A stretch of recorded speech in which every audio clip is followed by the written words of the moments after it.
So we'd like to welcome you back to the board meeting after lunch. We're on number 9, our SHARP survey discussion.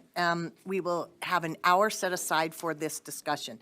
So I'll turn it over, I think, to Deputy Superintendent Norman and to Tanya Albornez and Jeffrey Van Holten first, and then to our board members, Board Member Earl, Hymas, and Norton. Go ahead, Patty. Thank you. We wanted to start by thanking all of you for providing the opportunity to have the working group and to just do a few quick reminders, and then I'll be turning it over to Tanya. So the first is the reminder of the board motion. So that was the task of the committee. And so Jeff, if you want to go to the next slide. The task was that the board, so they broke this down, that the board withdraw support of the 2023 SHARP survey and convene a work group to study the concerns and issues raised during this discussion. This discussion meaning the discussion that was held during that June meeting, including the authority by which the SHARP survey is administered, and that the work group provides a report to the board by October 2022 board meeting. So with this motion, Tanya and USBE staff went back in, listened to the entire discussion, documenting all of the concerns that were raised, and Tanya will provide more information on that. That led to the formation of the group and the board members on this group. Next slide, please. We had 3 of our board members. We had Board Member Earl, Board Member Hymas, and Board Member Norton. We also had a legislator, Representative Susan Pulsifer. We had a representative from the Department of Health and Human Services, which was Craig Pove. And then we had LEA representatives, Julie Spindler, who is a prevention director from Tooele, Gary Allen, who is the assistant superintendent in Box Elder, Paul Edmonds, who is the prevention coordinator in Granite School District, and then of course we had advisory roles. We had Bach Harrison there in case there was questions that were specific to Bach Harrison itself in regards to the survey, and also USBE staff. So, Tanya? Thank you, Deputy Superintendent. Good afternoon, board members. I'm here to provide you with an overview and summary of the work group that was formed to examine those issues that Patty just spoke about. Just a quick reminder for context, the item came to the board in June as a request from the Department of Health and Human Services and their contractor Bach Harrison to have USBE sign a letter of support for the SHARP survey that would be distributed to LEAs in preparation for the 2023 administration of the survey. The letter of support is a process that's happened since the inception of the survey in 2003. So during that June discussion, when all the concerns were raised, the work group was formed, and we had a very short timeline. You can go to the next slide. For which to complete the work. So the work was very focused and intense. As a result, meetings were recorded and members were provided with ways to participate in the discussion and provide comments or feedback to Jeff or myself, who facilitated the work group, if they were not able to attend the meeting. Because the motion from the June meeting was to focus on the board's concerns that were brought up during the June meeting, we wanted to make sure that we discussed all of the concerns in depth in order to be able to provide you with some hopefully useful recommendations to improve the overall SHARP survey collaborative process. During the discussion, we determined that we needed to gather more information from stakeholders, so we put together a feedback form, one to send to USBE employees and one to send out to the public. We wanted to note that as a work group, it was not our task to wordsmith the survey questions themselves, but rather to discuss the concerns that were raised in the June board meeting. In addition, the 2023 administration of the survey was already underway when the work group began. LEAs were already signing on to participate, and they had already been given a copy of the finalized 2023 survey. Parents had already also started signing consent forms for the 2023 version. And in light of all this, the work group focused more on the processes for future administrations rather than on making specific recommendations about the 2023 administration. Also of note is that the work group discussed and unanimously approved the recommendations that we will share with you today. Next slide.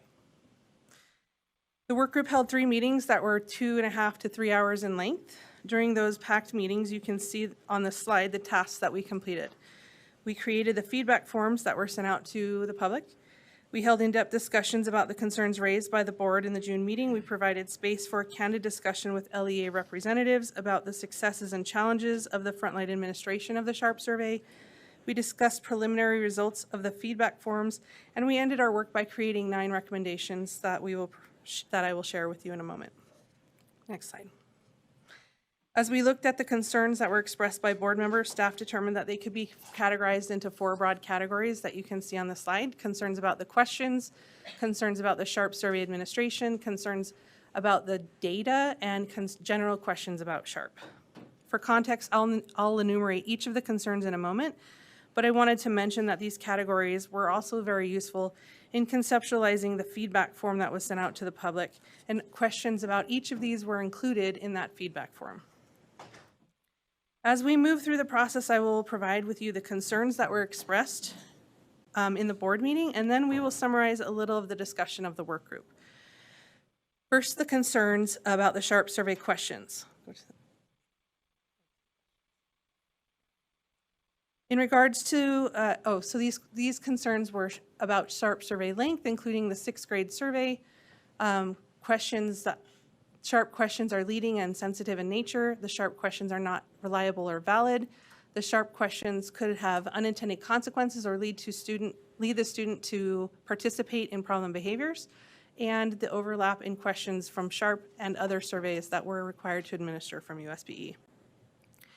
In regards to the reliability and validity of the SHARP survey, the work group was reminded that the survey has 2 main components, the Utah Prevention Needs Assessment and the Youth Risk Behavior Survey.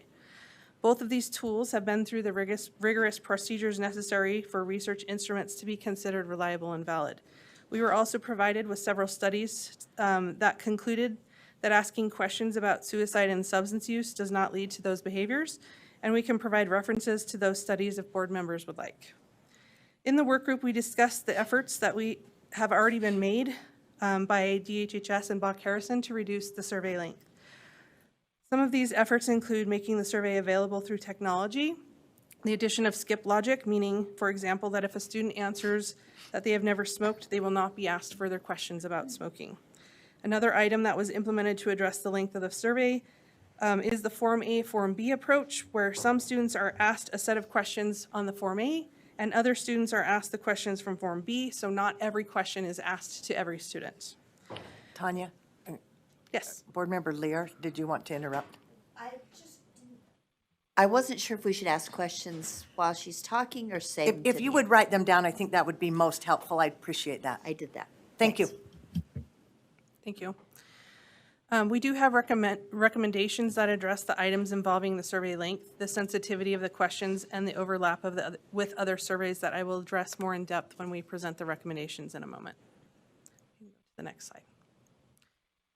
Second, the concerns about the survey administration included the data is not, sorry. Okay, concerns about the survey administration are active parental consent process is not working. The LEAs are being pressured to participate, and LEAs are providing incentives to students to participate in the survey. The work group discussed the process used to inform LEAs about the survey, and the LEA representative spoke about the active parental consent process.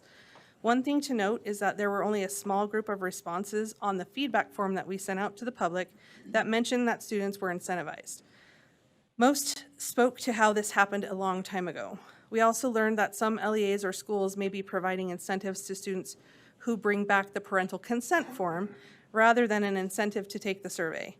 The incentives, such as a candy or a class party, for those who return the most forms are provided to all students regardless of whether consent is provided or denied by the parents.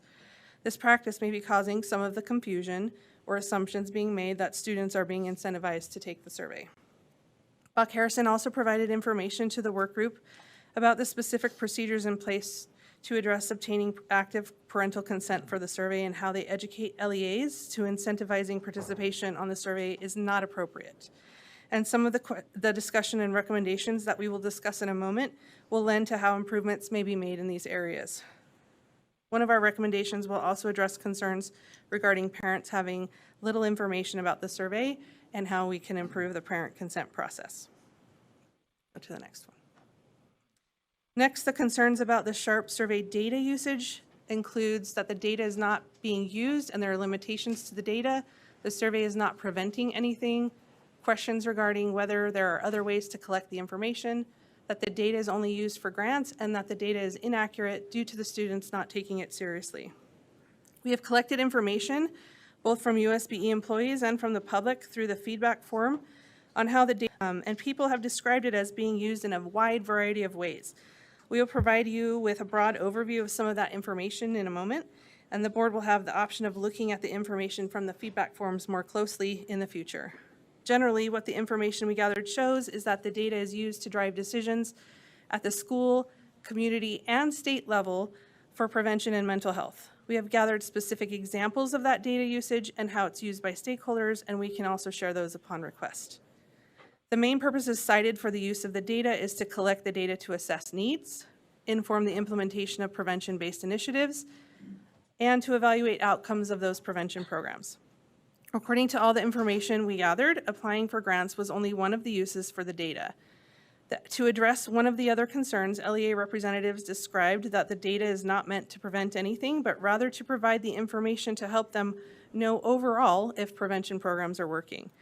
On a side note, an evidence-based prevention program, when implemented, would also have an evaluative component in place, and LEAs would use the data evidence from both that specific program evaluation and the aggregate data from the tools such as SHARP to demonstrate program effectiveness. The work group did discuss that there are no other known tools available at this time to gather this type of information. And as far as students not taking the survey seriously, without asking students directly that question, that concern is difficult to address or to verify.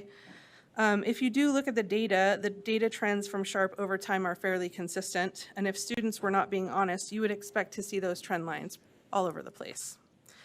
Validity checks built into the questions where surveys are thrown out if it is determined that the student may not be responding accurately.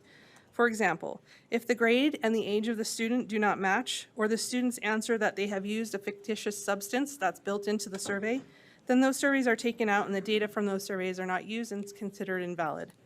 This happens in about 2 to 4% of the surveys since over time when they've administered the survey. Lastly, go to slide 10. Some of the more general questions and concerns that were discussed include, is there another way to collect this information? Is there another survey that could be administered? Is there a way to gather information in a different way? Is there an RFP? Are there any statutes that require SHARP, and who provides authority to do this? I believe we've already discussed the first two on this slide, but as far as other ways to gather the information, we did discuss some of the difficulties there would be in trying to gather this information outside of schools. Some of the suggestions were maybe we should do it in a doctor's office, and we need to remember that not all families or children have access to medical services. And so that would not be a representative sample of students. As mentioned earlier, this is a contracted service that Bach Harrison provides for Utah through an RFP, and we have a specific slide that we will cover in a moment that speaks to the authority of the survey.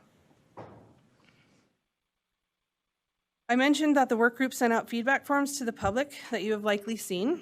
I wanted to give a brief overview of those. Again, forms were sent to both USBE employees and to the public. Both were sent out on September 20th and closed 2 days ago on October 3rd. These forms were far from perfect, but still provided some useful information that was interesting and informative. Since the feedback forms closed only 2 days ago, we are not prepared to provide an in-depth analysis. However, we have prepared some quantitative data in a visual report format, and we can provide that to work group members and board members if desired. I did provide a preliminary report to the work group of the information from the feedback form at the time of the last work group meeting, and it provided some really great points of discussion and clarification on some of the concerns. It also informed some of the direction for the recommendations that we'll present. We did receive about 4,219 responses to the feedback form. I do want to mention that it's important to understand that while the results are informative, the information cannot be used to reach conclusions about the overall sentiment regarding the SHARP. The process used for gathering the feedback was very informal. By design, it was sent out far and wide via an anonymous link. The responses to the survey are reflective of whoever received the link and provided a response. We recognize that individuals or organizations with particular perspectives shared the link with like-minded individuals or groups, and as a result, many of the responses will reflect the perspective of those that were most passionate about providing feedback about the SHARP. In other words, because the data were not gathered in a way that meets rigorous requirements for research, we need to be careful about using that information to make generalized assumptions. So then why did we send it out? The feedback form was sent out because, as a body, the work group wanted to understand people's experiences with the SHARP survey. For example, we wanted to be able to generally gauge how much exposure people have had in the past to the survey questions and to the data. Also, during this discussion process, a lot of anecdotal information was presented as the basis for some of the concerns, and we wanted to gather information to see how widespread those perceptions may be. This approach helped us to test how widespread those hypotheses and perceptions are among the stakeholders that completed the feedback form. I also wanted to clarify one item. There was some misconception that the survey questions themselves were not included or linked in the feedback form, and that's not accurate. The work group had specific discussion about this and concluded that we wanted to be strategic about the placement of the questions in the link to the, because we wanted to gauge what exposure people had to the survey questions prior to this point. While it is true that the questions were not included at the beginning of the feedback form, the compromise was that the link to the survey questions was added as the very last question on the feedback form, and respondents could review those questions and then provide feedback about them if they desired. A link to the questions was also provided in the public release that was sent out. Go to the next one. The USBE employee form was sent in order to answer a specific question that came up in the June board meeting and how USBE internally uses the data from the SHARP survey. From that form, we had 76 USBE employee responses. I was able to identify from those responses about 24 general uses for the form. Some of the most common include informing policy for programs and/or interventions, informing stakeholders regarding the needs of students, evaluating outcomes of programs, initiatives, or grants, to inform LEA comprehensive needs assessments, to design instructional materials to meet the current needs of students, to inform prevention, student wellness, school-based mental health, and school safety initiatives, and to inform staff about grant distribution decisions, and to provide data for public presentations. We also asked for specific detailed uses of the data, and I identified about 41 of those from the responses. You can see some of those mentioned here on the slide. I'm happy to provide that list to the board members or even to show you today if you would like to see those. Go on to the next one.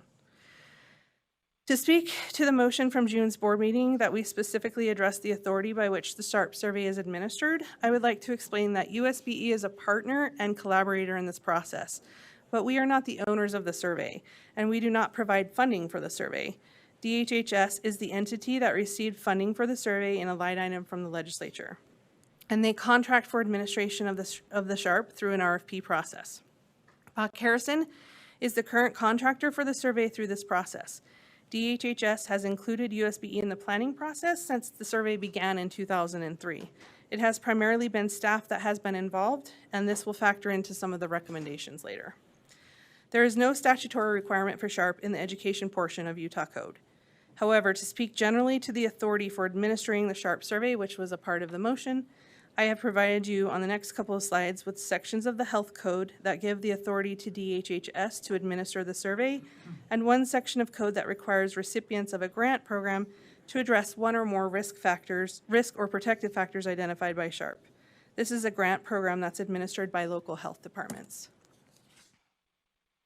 So you can see on this slide that DHHS is mandated by Utah State Code 2634 to take such actions as may be necessary to assure that statistics are developed are of high quality, timely, and comprehensive, as well as specific, standardized, and adequately analyzed and indexed, and to publish, make those available, and disseminate those statistics on as wide a basis as practicable. Then you can see in the next one that they created the grant program that requires them to use the data in order to inform that grant program. And then can you go back to the previous slide? There's also the sections of code there that provides DHHS with the general authority to identify major risk factors contributing to health issues within the public. So both of those sections there instruct DHHS to collect data on a voluntary basis on those health-related matters, and to collect health data under the authorities on behalf of other governmental or not-for-profit organizations.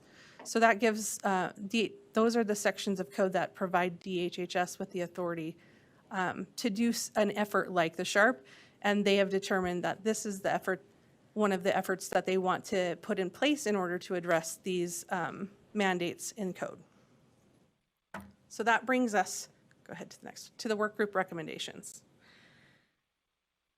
Those are also provided to you in the board backup documentation if you'd like to follow along. So the first recommendation addresses that the work group determined there has been a breakdown in the communication process between USBE and DHHS. It became clear during the discussion that the communication and feedback process between the two entities has not been formalized, and this has created confusion, specifically regarding decisions of change that have been made on the SHARP itself. As a result, the work group recommends that the board define and formalize the process of providing USBE information and feedback to the Department of Health and Human Services and to the SHARP Survey Planning Group. The process should include the frequency and the mechanism for how the board will provide information and feedback to DHHS and to the SHARP Survey Planning Work Group. And we have also provided a few options for your consideration on this. These aren't on the slide, but they are in the recommendations in the backup documents. The first option is that the process could include having a board member representation on the DHHS SHARP Survey Planning Group.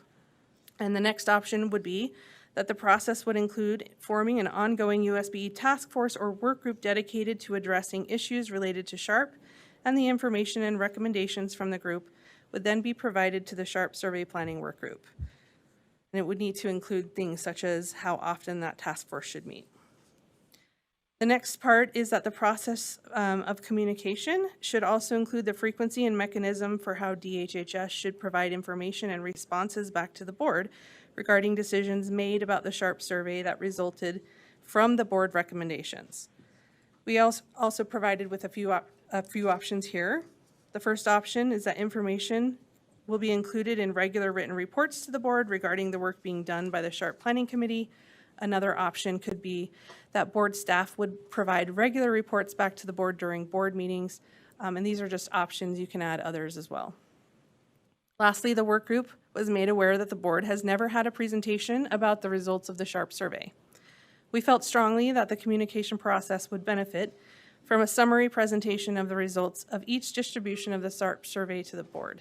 So we asked that the board define if they would want that summary presentation and when that would be held. That's the first recommendation. Recommendation number 2, that the board requests an annotated copy of the survey from DHHS, which provides an explanation for the reason each question is included to inform future recommendations about the questions. This recommendation comes about from the discussion related to the concerns about the questions. As explained, the scope of the work group did not provide for an in-depth examination of the questions. However, we acknowledge that there are still concerns about those questions. One thing we discussed is that there is still a lack of information and understanding about the purpose of the questions, and the first step is to understand the perspectives involved regarding the rationale for those questions. This does not mean the board needs to agree with the rationale, but before decisions or recommendations are made, we need to have or changes made to the survey, the information about why each question is included needs to be understood. Recommendation number 3 is that the board requests to collaborate with DHHS through a work group that examines possible content changes to the questions for the 2025 administration of the survey, and that the board define what this collaboration should look like, including who will be involved, and we also may want to, if you're going to use one of the options we provided you in the first recommendation, those 2 work groups could be the same. This recommendation addresses our recognition that the board has expressed that they would like to examine possible content changes for SHARP. Again, because the 2023 administration was already in process when we started meeting, we were not able to address those content changes. We also determined that this was beyond the ability and limited scope of the work group, in that we needed to be able to bring more information and experts to the table to educate us about a very complicated and intricate process of creating the survey with reliability and validity, as well as rationale for why each question is included. Recommendation number 4 is that the board request DHHS and their contractor track the impact of implementing skip logic on the average time it takes for survey completion and other options to reduce the time for taking the survey, and report this information back to the board. As mentioned, there have been concerns about the time it takes for students to complete the survey, and the skip logic that was implemented in the online version helped with that, but that information was never provided back to the board. We would like to have more information about whether the changes already implemented have reduced the time students need to take the survey, and have that information reported to the board moving forward. Recommendation number 5 touches on something that became loud and clear in the work group discussion of the meetings. And that's that the parents are not well informed about SHARP. The perception is widespread and was somewhat validated through the responses from the feedback form. As a result, the recommendations state that the board collaborate with DHHS to plan for and provide ways that parents can be better engaged in and informed about the SHARP survey process.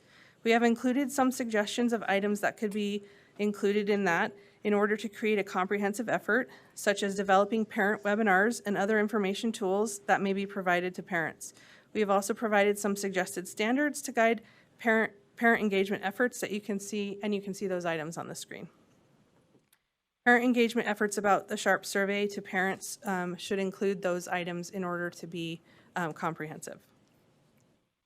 Go to the next one.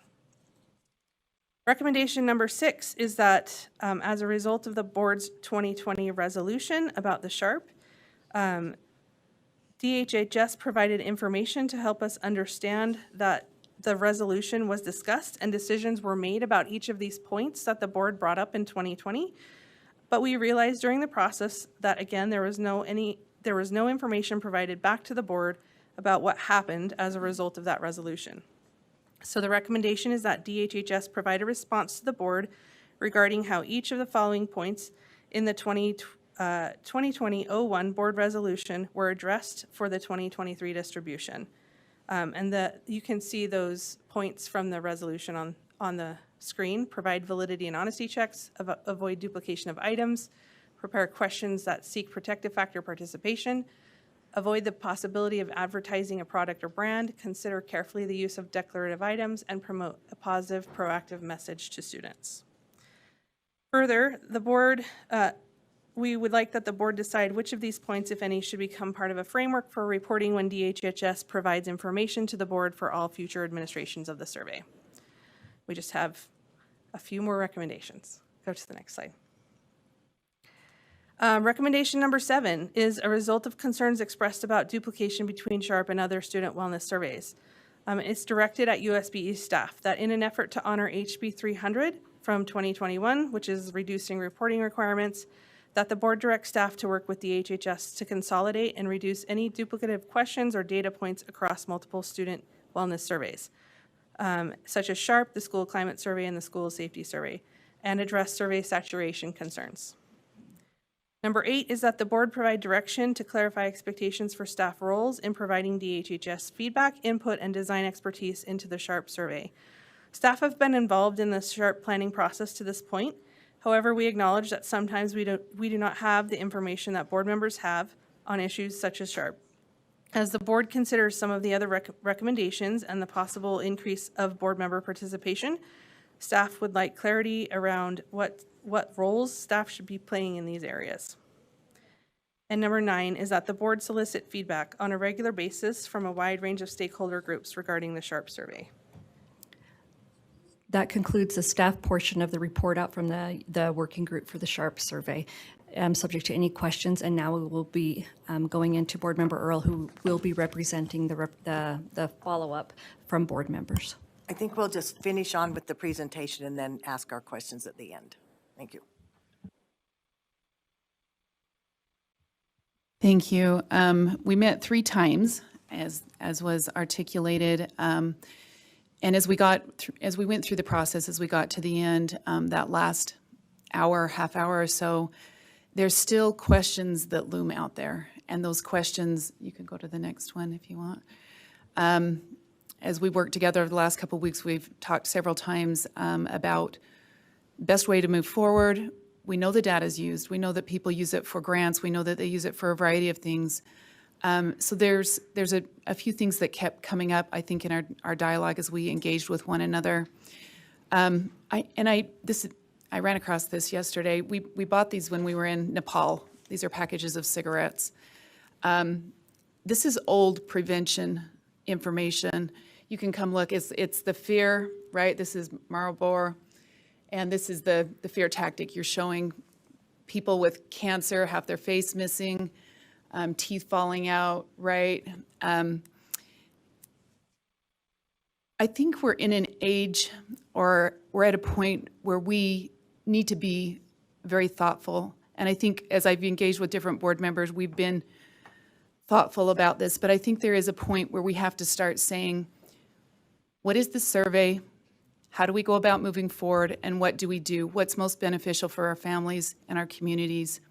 I'm just going to hit just a couple of things. There is continued concern around the length of the survey.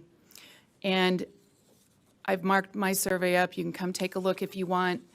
I just want to share just the repetitive nature of some of the questions. And while they can be justified, you can give a, Bach Harrison can give an analysis. This is why we have this on here. This is why we have this on here. The cigarette questions alone, I'm just going to read a couple of them. How much do you think people risk harming themselves? And then it talks about how many cigarettes a day. So there's 3 questions there. How old were you, if ever, when you first? We asked the question on cigarettes. Have you ever tried cigarettes? How frequently have you smoked in the last 30 days? Have you, no, that's not the one. How long, during the last 30 days, on how many days did you smoke cigarettes? How wrong do you think it is for someone your age to smoke cigarettes? How wrong do your friends feel it would be for you to smoke cigarettes? How wrong do your parents feel it would be for you to smoke cigarettes? How wrong would most adults over 21 in your neighborhood think it is for kids your age to smoke cigarettes? And I'm not going to finish it. It goes on to your neighbors, your family. Do you think you're causing harm? And you can see the green. I haven't read all of the cigarette questions, but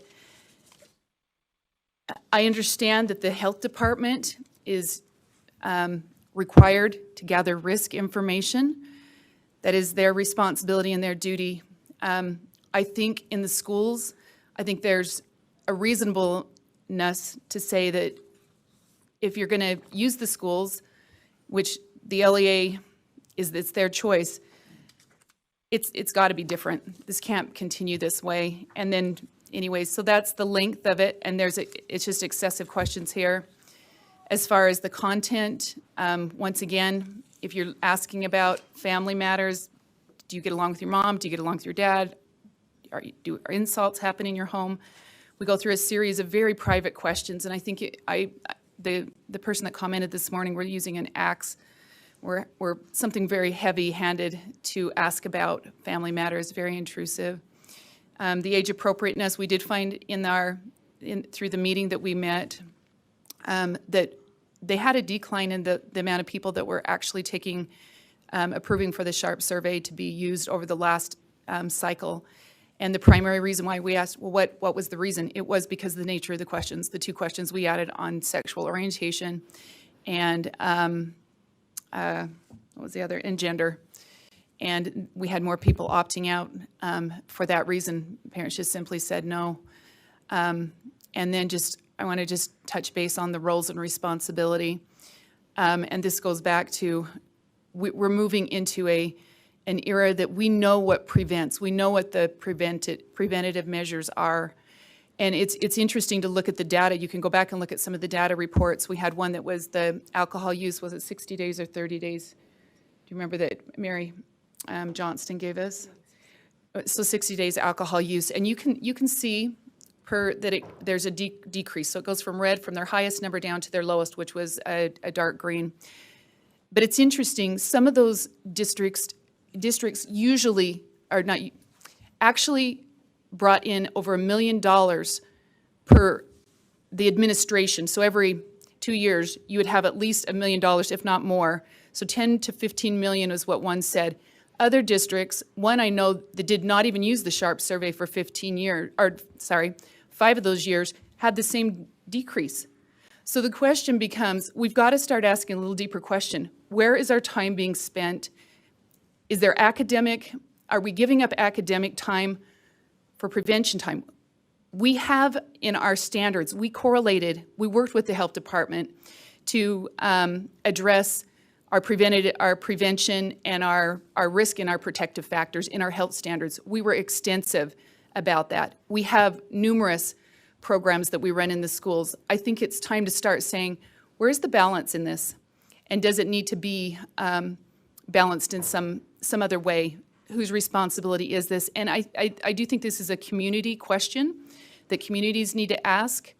One last concern, and then if I've missed something, we do have another slide though, right? Oh, I've already, so here's the slide here that we've kind of hit this. Multiple questions for one construct, time associated with administration, loss of academic time. You can read through that. Language use, excessive and repetition. But the roles, once again, we get back to whose responsibility is this? And we've got to start asking, when we're looking at proficiency rates in some of our schools that are at 20% for the year, we've got to start saying what is it we can academically do, and how can the community help fill those gaps, instead of how can the school fill the gaps for the community, what can the community do to fill the gaps? So I think there needs to be some more thoughtful discussion. I appreciate the professionalism of our staff in these meetings, and I appreciate the thoughtfulness from Bach Harrison as well as the Department of Health. We've had very engaging, deep conversations, but I do think at this time that we need to start looking at this a little differently. And one other concern is that I often hear, and you guys have received the same emails, that as if the SHARP survey is what drives everything. I'm very concerned with that, because that is it's misleading to give so much emphasis on one thing. The SHARP survey is one component of many things. If a school chooses to use it, it shouldn't be prioritized, meaning that it shouldn't be the thing that we use and the only thing that's going to prevent suicide. We can go on and on. It's one indicator, and it's a one look at time, and it often takes time it does take time from the time we start the survey, look at it, get it out, roll it out, get a plan in place. You're talking a year down the road. And so as far as responsiveness, it does respond to overall risk trends, but when it comes to immediate response that's needed in communities for things, anyways, and I think you could add a million more questions on there, because we see all kinds of things. So I think we've got to pull our prevention back to what are the protective factors we can strengthen, and then what are the immediate risk factors that we can work with. So. Oh, yeah. And then we recommend that the board postpone issuing a letter of support until such time as the length, content, age appropriateness, and the survey and roles are addressed. So. Thank you. Thank you for your presentation, both of you, and Matt and Kristen, who weren't at the table. Matt? Yeah, can I just speak? I think Jenny did a great job of speaking some of my thoughts and concerns as well. And I want to speak to this recommendation here just for a second. As we voted in June, one of the main reasons that we voted was to see change happen, was to kind of drive some change. And it wasn't necessarily to say we don't value the SHARP survey, but it was to say, how can we support, and when I say we, I mean me, I guess, 'cause I'm not going to speak for you, but how can I support something that I need change, that isn't where it needs to be right now? So this recommendation here, it's still the same for me as it has been in June. The sentiment for me in that those meetings was that the DHHS wanted to just tell us why everything was the way it was. They weren't interested in making change. We've seen some recommendations that the staff has put together, and recommendations 7 and 8 kind of talk about, specifically 7. It talks about how we will recommend, right, in an effort to honor the board directs staff to work with DHS to consolidate and reduce any duplicative questions or data points across. Now, what happens when the DHS says we don't want to do that? Are we going to have to come back again and say, well, we need to vote on it again, right? If they didn't make any changes this time, why would they make changes next time? Even if at the board's recommendation. So I really, again, struggle with saying, okay, we voted not to support this because we want to see changes. Changes have not been made. Maybe they've been recommended, but now let's vote again and support it. Like, what has happened other than conversation. For me, I haven't seen anything, again, other than recommendations. So I support the recommendation that Jenny has thrown up here on the screen for us to say, no, this is serious. We value our education time. We are the Utah State Board of Education. Of course we value that. Of course we value our kids, but changes need to happen before we can support this, not after. Thank you. Thank you, Matt. Board Member Hart? Oh, wait. Board Member Norton. I missed it. I'm sorry, Molly. I'm sorry. I would wholeheartedly agree and thank Jenny and, Board Member Earl and Board Member Hymas for their comments here. It was a very eye-opening experience for me with the communication breakdown. I too went in there with some very minor concerns, but I could tell we were not going to go anywhere. We tried and we tried and we tried. I am very, very grateful to our staff for the hard work that they put in to make that work group work. We had excellent facilitation by our staff and other people. I can see Dr. Shooter back there. I mean, there's a lot of people that have really worked hard on this. But the concerns are the concerns. I do have an amendment that I would like to add on when the time's appropriate. I know we've got some questions as well. Thank you. Board Member Hart?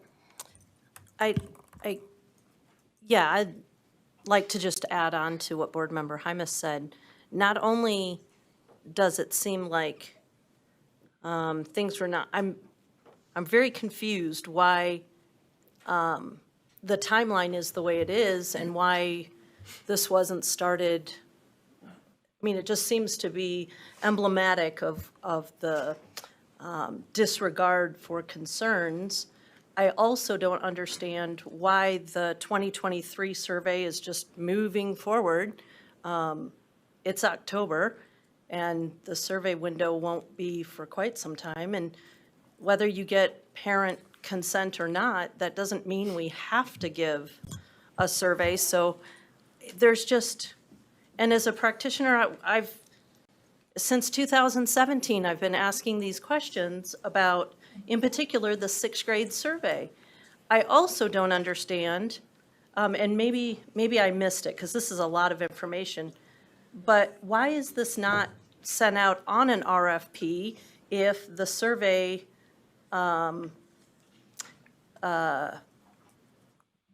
company or organization is not willing to make the changes that need to be made? Whether or not we support it or not, the fact remains it happens in our schools that we are responsible for. And then another thought that I just keep having is, how is this SHARP survey there's no other way to get this information. There's no other way to provide prevention. It's as if all of our efforts would just immediately disappear or go up in smoke. And I don't understand that. I don't accept that. I understand that we've written it into a lot of grant proposals or plans or what have you, but it's not the only way to gather information. And I think that Board Member Earl said it best. We can think of different ways to do the same thing if we are not comfortable with the process by which something is happening in our schools. I understand. It's interesting that it is in legislative policies and mentioned. That's another interesting piece. There's so many questions. Why is it required? Why is it still moving forward when there's the same concerns? Why doesn't it go out for an RFP? Why haven't we been sitting at the table? Why was there a delay in the work group? And as an educator, I look for patterns, and the patterns look to be repeating, and that's extremely concerning. The information is important, and I don't think that the students are affected. I don't think it makes them depressed. I don't think it makes them want to do things that they haven't done before. That's, people haven't seen social media if that's as easily influenced as kids are. But I do have concerns that, and I am not comfortable administering this without those concerns addressed, and that includes the school that I lead. Thank you. Thank you, Molly. I just need to go backwards a minute. Jenny, did you make this motion and I missed that? I read it out, and I can make that motion. Well, I'm just making sure if you did or you didn't. Well, they can still speak to it. You did say you have a I motion, have a motion, so- this is it. But just I yeah. missed that, and I never should have left you after making that. So Jenny, will you repeat your Yeah, motion, please? let me make the motion, and then we can discuss. So we recommend, after I put on my glasses, that the board postpone issuing a letter of support until such time as the length, content, age appropriateness of the survey and roles are addressed. Second, Board Member Hymas. And Jenny, do you need to re-speak to this? I don't think so. The only thing I would add, kind of what's said here, is that I've heard said a couple of times, if we just explain to you what the why we're doing this, or the implementation, then it will make sense to you. But I think we've been seeing this for a while. This is the common concern we've seen for, not this year, previous year. Do you know what I mean? And so it's not explain it to me, it's we need to address it in a way that's suitable for families and for us. So it just needs to be addressed. Okay, thank you. So the motion is to recommend that the board postpone issuing a letter of support until such time as the length, content, age appropriateness of the survey and roles are addressed. Do we have any questions on that still? She will have an amendment, but Board Member Lyra's next, and then Kristen. I just have a series of questions, and they're mostly just, I would love just a yes or no or 2 sentences on each, and you can stop me. I've got a total of 8 questions. If your questions are short, too, they'll go. Yes. So someone, I think it was either Jenny or Tanya said, concerns were brought up. Concerns were brought up. Who brought up these concerns? Was it just this committee? Or can you give me a short answer to Sure, that? may I answer? I was only referring to the concerns that were brought up in the June board meeting. Oh, so those were brought up in the June board meeting by some board members. Okay. Cindy recommended that I actually get this and read it, and I did. And yes, I saw the duplication, but even a non-psychometrician like myself realizes why there are duplicates. And even when Jenny read those about tobacco, as I heard that, well, yes, there are reasons for asking about tobacco in very many different ways, it seemed to me. But what was the explanation that Bach Harrison, the creator, gave you about these duplicative questions? And did you just not believe them because there are experts in that field? Or you think you know better? Or what was your, and I don't say that with any snarkiness. I mean, do you really believe that you are, that these people who are experts, and I realize they may not have been in classrooms like Molly, but I'm kind of persuaded by credentials, not totally, but, so I'm just asking that, why, because it sounds like there was a lack of communication. So going Board Member both- Lear, may I repeat the question? You're wondering if the question was asked in the work group, why the repetitiveness of the questions? And what was their response, and it sounds like there was a lack of communication going both ways. Okay. So I don't know. But I'm mostly liking, what was their explanation about the duplicated questions? I could share just some thoughts. I don't know that I've got the complete answer, but some of that was the validity. Some of that was whether it, the cohesiveness of it, or to check to see if kids were lying. That element, it's still, there is an excessive nature to it. I think you can still do that. And like I said, I think we're at a time where we can ask that, and we can look at moving forward in a different way, where we're still asking a question a couple of times, but it's not the excessiveness that we're seeing here.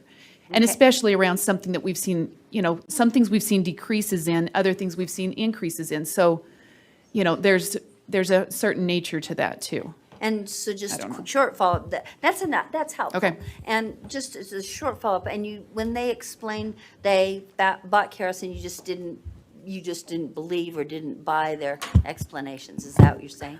Well, I don't think it's a matter of believing them. I think you could put probably 10 more questions on this and then say, well, it's even more perfect than it was before. And maybe you could put 20 more questions on and say, we're even validating even more. But the point is the excessive nature and the time. You're talking a full 45 minutes. No, yeah. We don't go anywhere and take a I got 45-minute that. survey. You don't need to convince me, I'm just I know, kinda I'm just sharing, asking trying what to- the bought kerosene people said. So, a couple more, and then you can move to somebody else if you want. I'm interested that you had 2 LEA reps there, and then you had Molly. Were either? No? I thought you said in the working group, there were There were 3 LEAs, but Molly was not one of them. Oh, I meant, but she was part of the, weren't you part of the working No. group? Oh, okay, so there were 3 then. Yeah, okay, Kristen.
It feels to me as though if I don't support this, I don't support children, and nothing could be further from the truth. I am extremely, like every other educator in this room, very possessive of my time in the classroom. And 45 minutes might not seem like a lot to some people, but I fight for minutes every single day. So that was my big concern going into this, is can we please make this shorter so that it does not take this much time? With that being said, I cannot feel good about us as a leadership body, and I should not say us. I cannot feel good about myself as a policymaker, as an educator, to walk away. I feel like we need to be at the table, and we need to show that we are still concerned, and as long as this survey goes out, we need to be involved and participate. Which brings me to my amendment to the motion. Would this be okay for me to make it this time? It's appropriate. Okay, so it would be to add on an and.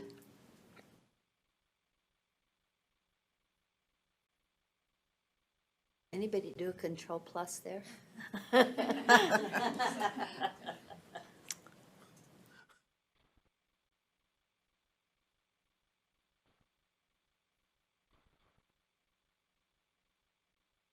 The motion is not accurate on the screen. Board proposes issuing a letter of support, is what it should say.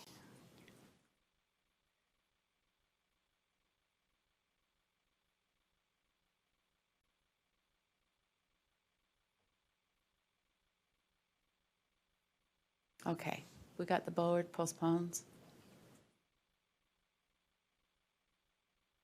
Yeah, that's the. Okay, and instead, the board issues a letter of information in place of a letter of support.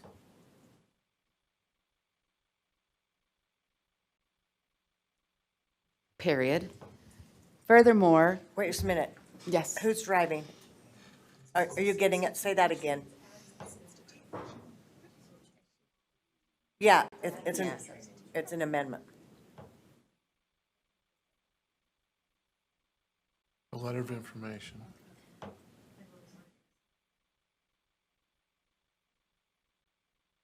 Kristen, help. instead, the board issues a letter of information in place of a letter of support. Yeah. That would be, it wouldn't be an amendment, it would be a substitute motion. Okay, substitute motion then. But it still includes So the it- rest of that Oh, first it's part, though. inclusive of the other? Yes, it's an and, Kristen, I think you kept saying instead. It just needs to be and. and. Oh, thank you. Thank you. Is that it? Nope, it's not, Oh. it's not finished. Okay. Okay, furthermore, the board, USBE staff, and partners at DHHS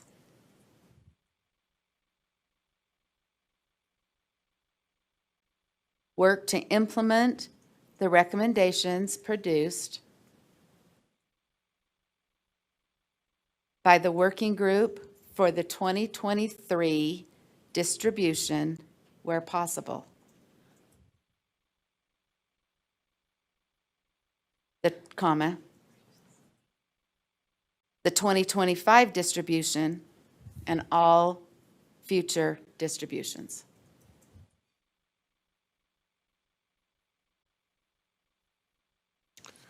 Second.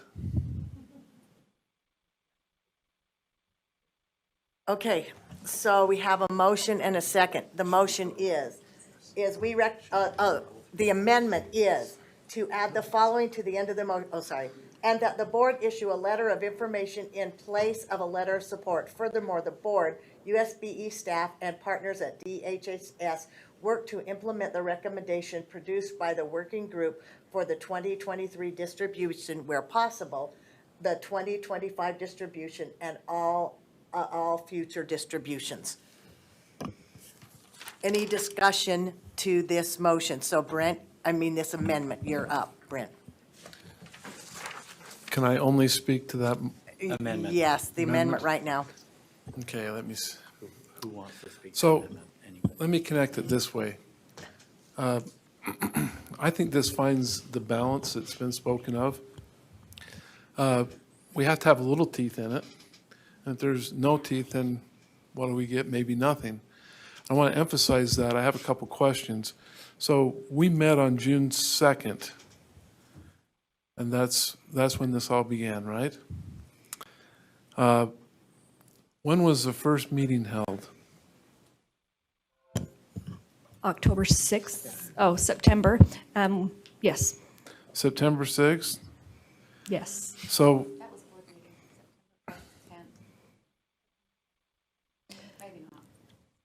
Early September.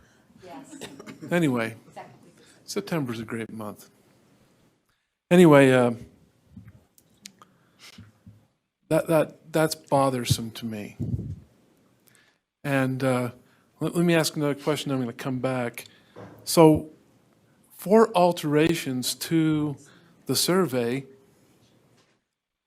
you came back in September and they said, well, it's too late. I'm paraphrasing. At what point in the process was it possible to make changes to that survey? Or maybe you don't even know the answer to that. Do we know when that might have been? Deputy Superintendent Patty Norman, in reviewing the recording, and so I'm not speaking on behalf of, but it's from memory, they started the review of the survey questions in January of 2022, and they just finished up, I think they said in April or May, and then we brought it in June. So they said it takes a long time for that to go through that entire cycle of review, and then the analysis of what needs to be on there and what doesn't need to be on there. So they did respond to that question as to why it couldn't be done by 2023.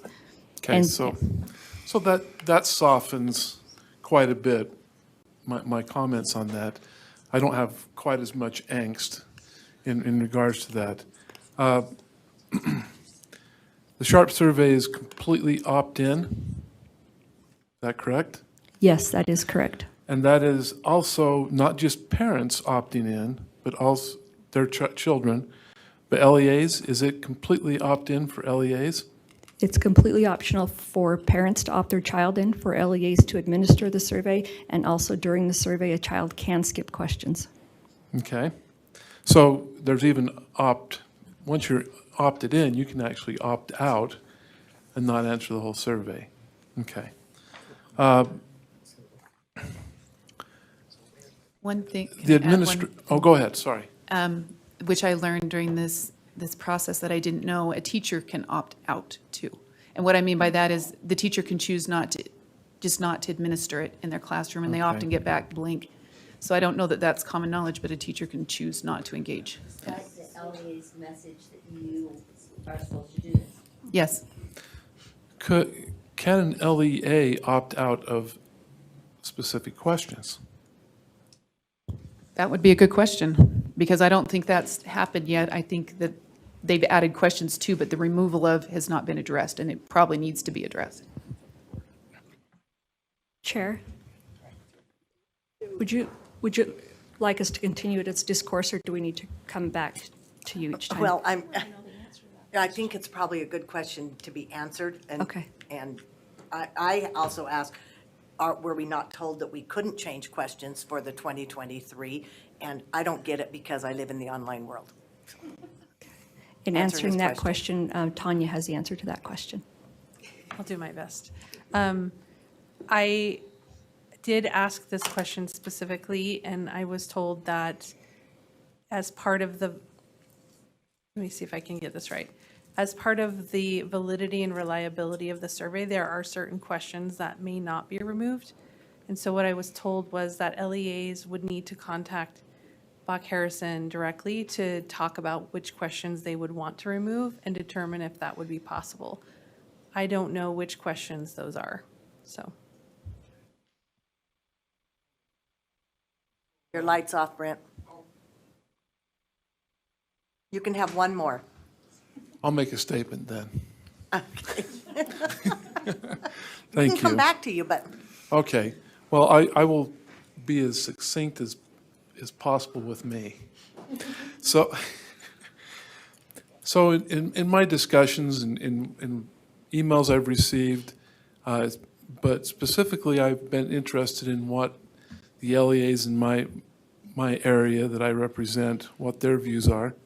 One of the first things that comes up is they believe it's vital to school communities and community partners. Now, having served on a city council, we actually support something called Communities that Care. Communities that Care is quite widespread. We actually provide funding for that. It was not an item on the agenda, but we did discuss it in regards to those who are assigned that role in our city council. They believe that that information is vital for planning and intervention. I am very, very pleased that, and I heard a little bit of this last time, but I'm very pleased that the narrative has changed. And the narrative that has changed is we're no longer looking at this survey that questions about sexuality, questions about gender, questions about drug use, and all the different questions that there are, that we're not claiming that somehow that this survey promotes drug use by asking questions about drug use. And in fact, I think based on the evidence, and I don't have all those written down, but from what we've heard from the experts, is that there is evidence that planning and intervention is being successful. There are concerns from LEAs regarding the number of questions. So LEAs have the same concern in regard to that as we do. They believe that by asking certain questions, especially those regarding gender or sexuality, that this grates at parents when they see the same question over and over. Even though there might be a justification from a scientific standpoint, this becomes a point of deep contention. I understand that. I'm a parent. A parent of 7 children. Districts appreciate the autonomy, and as has been answered, we have autonomy at different levels in regards to this, but we're not doing a very good job of communicating the why. And if we were much more effective, both at the LEA level and at the Department of Health and with us and all the other stakeholders, we need to communicate the why of the survey. We need to promote it and explain it better. Anyway, I think I've hit the key points, looking over my notes that I have, and I very much appreciate the amendment, and I'm going to support that amendment because I think it still gives some teeth, as was brought up by Board Member Hymas. I thought that was a great point, and I appreciate the amendment by Board Member Norton. Thank you. Thank you. Board Member Moss? Are you speaking to the amendment? Yes. Thank you. So, and I'm so curious to hear from any other board members, but I think the amendment is a step in the right direction. I will just say, I think an endorsement, if it means anything, has to mean that we've thoroughly considered something, we've received thorough explanation, we've had our concerns addressed. And so I've had a lot of input from folks in my districts that I cover. I really appreciate their input. Communities of Care is one of them, and talking about the benefits of SHARP, and I've explained, and I think most of us have, we were educated about the upside, but we felt like our concerns about possible downsides had not been addressed, and a few months later, I think they still haven't. So, there's nothing about what we do here affects the ability of a district to do that if they make the judgment, but I think to exercise our own judgment on this, we need more. And I'll just say 2 quick points. One echoes, I think, what Member Earl might have said, that when we talk about parent engagement, it seems to be mostly focused on education. In fact, that's a word that's used. I hope that would be a 2-way process and not just educating parents, but being educated by parents about their concerns. And as we go forward there, we function as elected representatives of all citizens, but especially parents. And so the concerns that we relay come from a lot of input, and we hope that education, I think, would be a 2-way street. My last comment is, recommendation 2, I think, is a good one, that the board request an annotated copy of the survey, which provides an explanation for the reason each question is included to inform future recommendations about the questions. I would suggest the reason it's included, as well as whether analysis has been done on, potential downside, whether it's repetitive or suggestive, that the kind of thing that you do in an IRB survey. I'm somewhat surprised we don't have that already, given that we raised these concerns in June. If it's because it takes some time, that would suggest that it hasn't yet been done. which raises another concern. If it's been 20 years of accumulating these questions, why isn't that already done, and why don't we have it? And that would be something that I would want to see. It does sound a little bit burdensome, but that burden arises partly from the volume of the questions. So that might suggest that if it's that difficult to get an explanation for each of these, then perhaps it is a bit too voluminous. But I would love to hear an explanation that we've looked at these and we've addressed these concerns in detail, and we have weighed the pros and cons. And again, if that's been done, I think we should have it. If it hasn't been done, then my question is why, after 20 years, it's not been done. Thanks. Thank you. Chair Huntsman? Yes, thank you. I'll be really brief. I appreciate the comments. There's a famous quote from William Ward, and it's one that Dr. Dixon put on a screen a long time ago, and I use it a lot in my workplace, and I think it's relevant in this situation that I feel I'm in. I'm not saying I'm just a board member like you. The quote is, "The pessimist complains about the wind, the optimist expects it to change, the realist adjusts itself." All my time here on this board, and Sharp comes up, I was a pessimist in the beginning. This is years ago, and we'd talk about these areas. We get fatigued a little bit, and we'd try to get somebody to listen. But we were somewhat an optimist, so we just stand behind. We would support the survey. Years of doing that, and there's years of dialogue of this. 2 years ago, we had a more in-depth dialogue, and I felt like I was a pessimist and complained. Was one complaining about the wind or complaining about the survey. So I went from an optimist to a pessimist. And then this round, I wasn't part of the discussion, but I tracked and followed. And I was certainly an optimist again because of the work that we were doing and where the motion went to go work with the folks at Sharp. But life is based on results, and the results kind of bring out the realist in me. And so today, I don't know if it's like poking a bear or something. The more dialogue we have in this, the more I have questions. Like, I want to follow the data. I want to follow the money. Why are we not relevant enough to be listened to have them make some adjustments?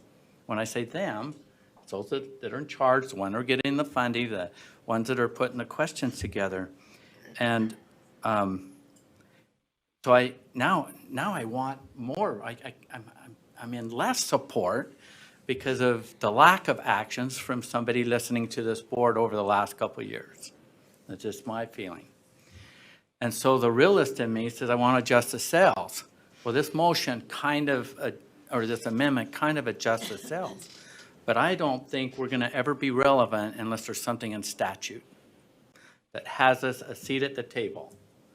And so I've only got a few more months left, and then you've got some legislative things, but this will have a sense of it will appease some of the optimists that are on our board and the pessimists, and this can move on and we can see where the chips fall as LEAs choose to participate. More parents are going to be more aware, especially on the 6th grade side of things. And so I'm not sure if somebody is realizing a bear's getting poked here. But I'm not really against this, but I don't think it's going to give this board what they need in the future to continue to have these dialogues and to be united in one place unless you take a firmer stand to get some kind of attention or somebody to wake up on this. And so I have a question at the end to like our policy. There is nothing in statute anywhere that assures us a seat at the table on this Sharp, correct? Or does that have a board? Jeff Van Holten, Policy Advisor for the Board. That is correct. All of the mentions of the Sharp survey, there's only one, and the statutory authority to collect the data generally that Sharp achieves is all the authority of DHHS. The State Board of Education is not mentioned. Thank you, Madam Chair, for the response to my question, and let me grandstand for a minute. Thank you. Thank you. Board Member Hanson? And Carol, your mic's on. Oh, you're in. Thank you. If any of you know me, I spent 20 years in manufacturing before I began to work as an attorney. And I'm all about continuous improvement. We worked all the time to improve the processes in our factory. But while we were doing that, we didn't shut the factory down. And so I am really against us withdrawing support. And I see this amendment as something that's kind of a halfway point. I actually feel that we should be still encouraging schools to use the survey as it is, as we work on improvements. I recognize that there are issues, but I also recognize that this data is being used to address issues such as teen suicide, teen mental health, drug and alcohol abuse, vaping, bullying. We use this data to craft policy and address those kind of issues.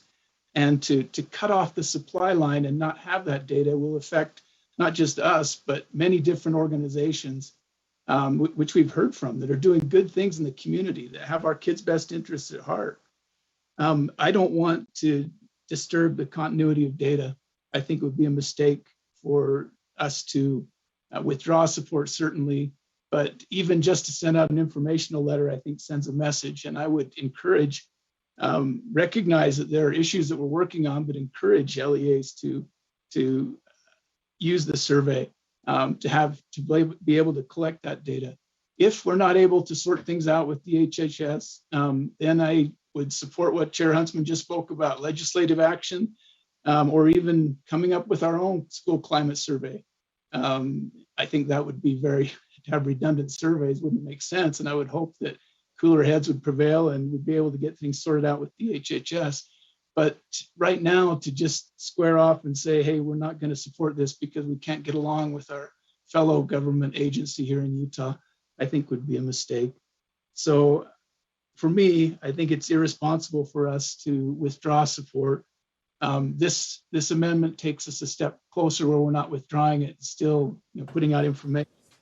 But I think we should encourage our LEAs to use this survey in its imperfect state, recognizing there are issues and recognizing that we're working on those issues, just so we can keep that supply line going and we can keep information flowing so that we can keep the programs that are in place and improve on those programs going forward.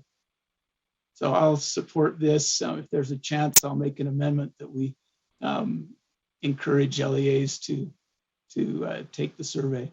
Thank you. Thank you, Board Member Hanson. Vice Chair Davis?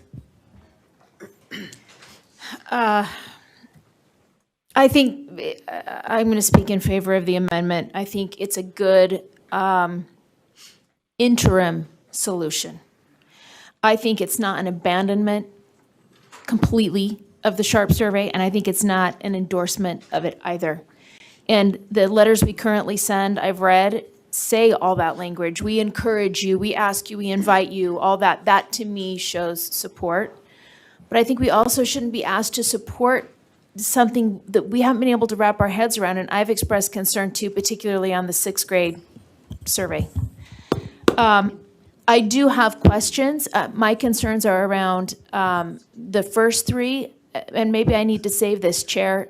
I have a question about what the roles are addressed actually means and what we're voting are in that space. I understand all the rest, so maybe should I wait to ask that question when we get to that part of the motion? Let's do it now. Let's just do it. Okay, so I speak in favor of the amendment, but I have a question about what that means the roles are addressed.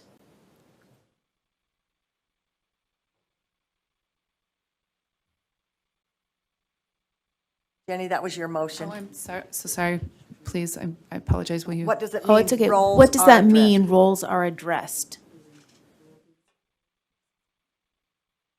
Oh, yeah. So specifically, the health department's role, a public school's role, parents' role. So actually, you can't define a parent's role. That's a little bit tricky. But the health department's role, as well as community members' roles, and public schools rules. You want me to spell those out? No, I think they're already spelled out. That's why I don't know why it's in the motion. So, I guess. Okay, Can I make an amendment to take that part out? Except we're on this amendment first. Okay. So if you want to stay in queue, you can. Okay. I'll hold you there. Okay, Board Member Klein? Okay, just a couple thoughts. If code gives DHHS the authority to gather this data, does it say anything about our having to help with that? Or couldn't we just put this back on DHHS to come up with a way to gather the data without having to go through our schools to get it? Okay, Jeff, do you have a response to that, or did you not hear that question? If statute doesn't say directly to us to do anything, and it's all the statutory responsibilities given to DHHS, why is it our responsibility to send out and gather that data if we're not in statute to do it? Can't we just put it back on them to do it and figure out a way to gather it without having to go through our schools to do it?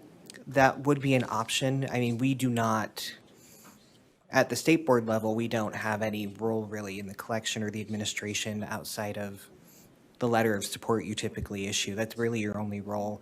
And LEAs are the ones who facilitate the distribution, and that's been on the LEAs to opt in or opt out of whether or not they want to.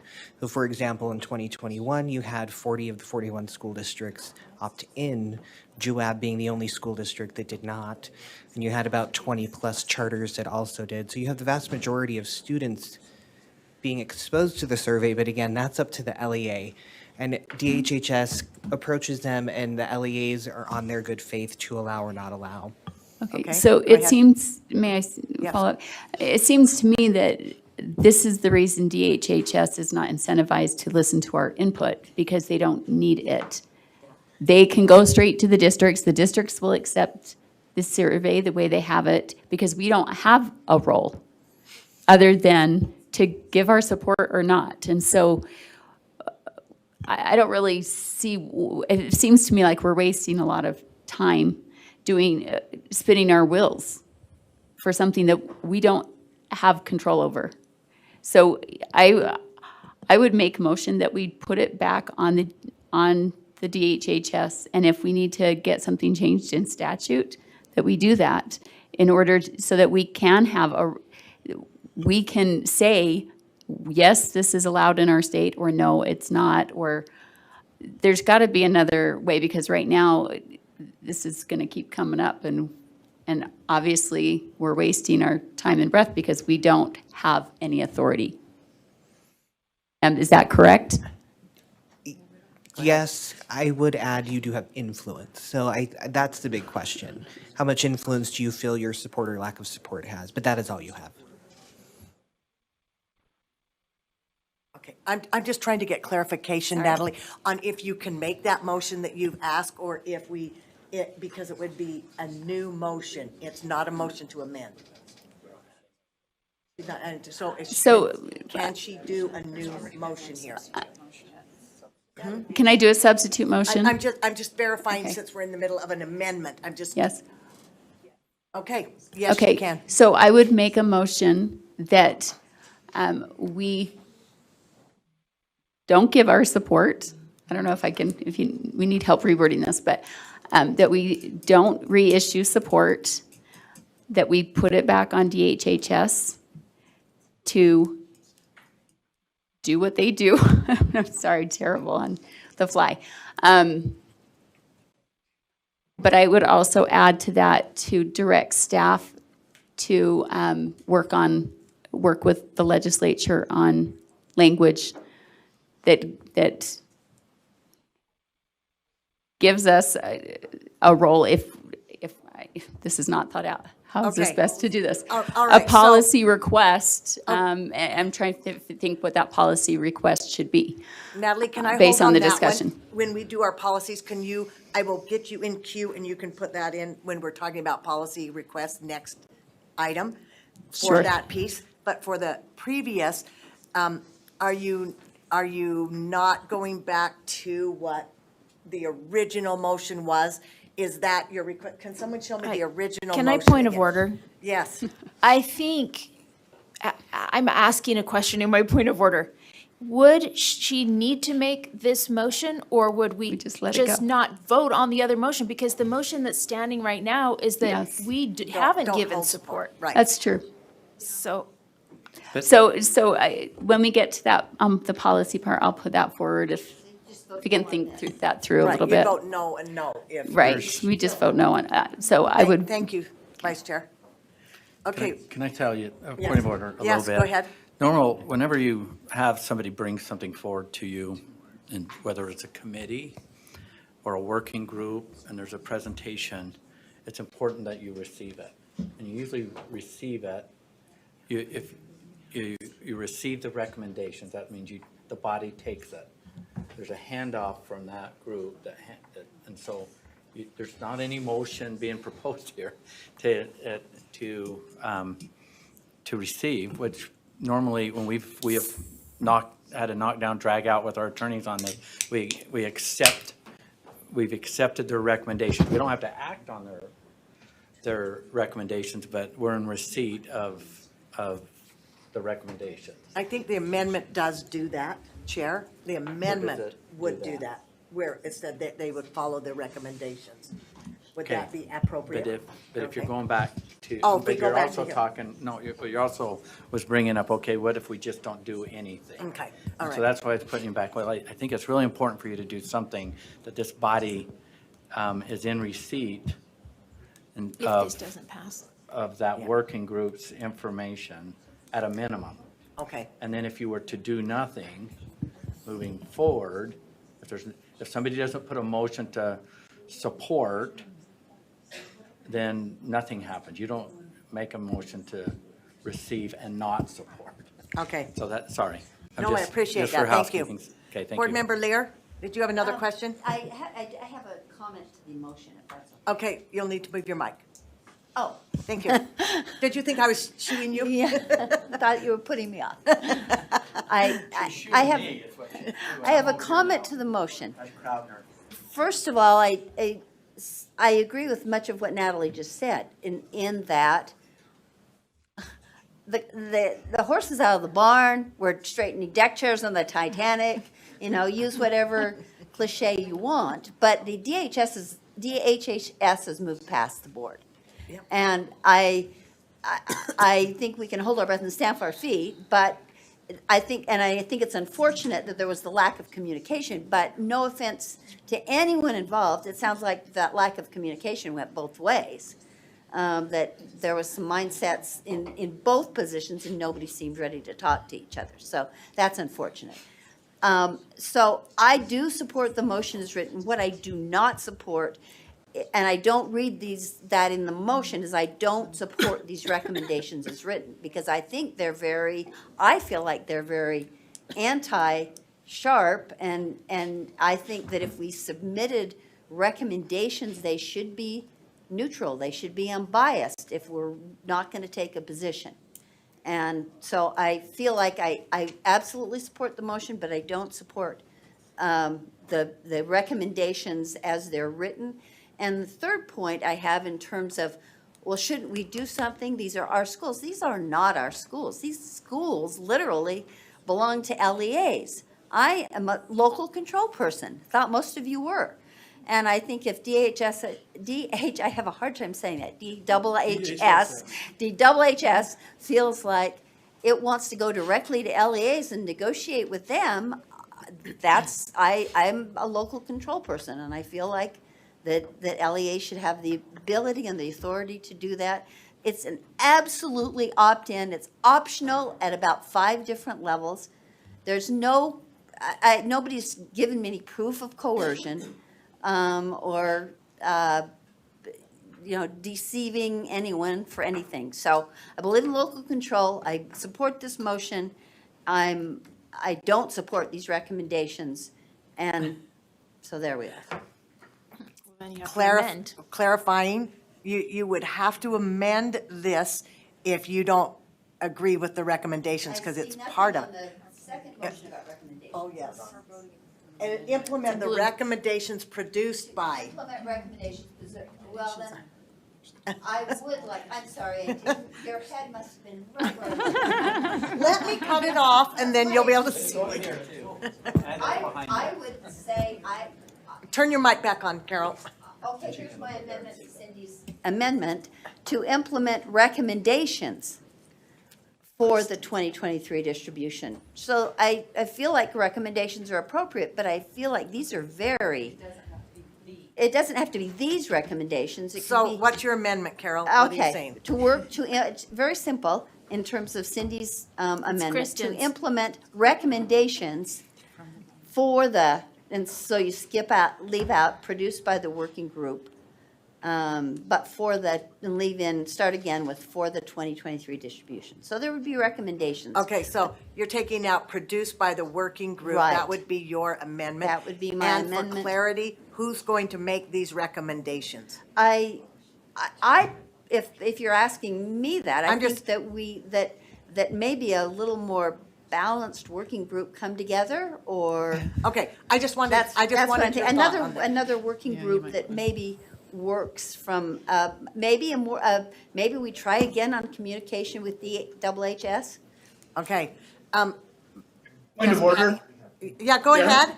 Go ahead. I think there are two sets of recommendations that we're dealing with. There's the working group recommendations, 9 of them, and there's also the board members' recommendations that were presented by Member Earl. Am I right? And which Yes. recommendation is referring to? It was very clear in here, produced by the working group, because the others were produced by the 3 board members. I wonder if that affects board member Lear's pushback, I guess, on that. Well, she's just taking, Scott, she's just taking, saying recommendations. They're out there, they're nebulous at this point. The ones in writing were only slightly less objectionable to me than the ones that were presented. Let me put it that way. I would prefer more unbiased,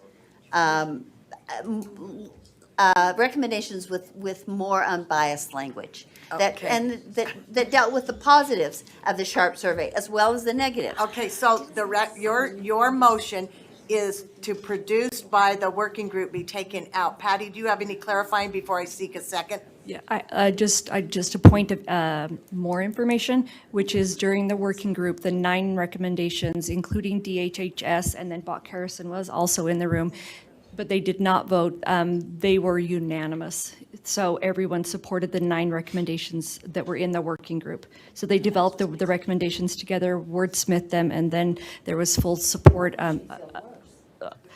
So Why? If they were unanimous, why? So Carol, would you like me to seek a second on that still? Well, that's not going to pass, see that. I don't want to waste any more time. I just think these are really bad recommendations, and I think that's unfortunate. I just feel like they should be more objective. They're not. They're very slanted.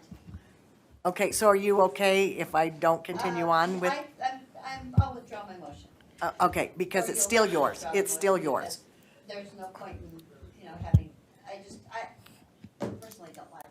Okay, thank you. Board Member Cannon? Thank you. Thank you for being patient. I have a question.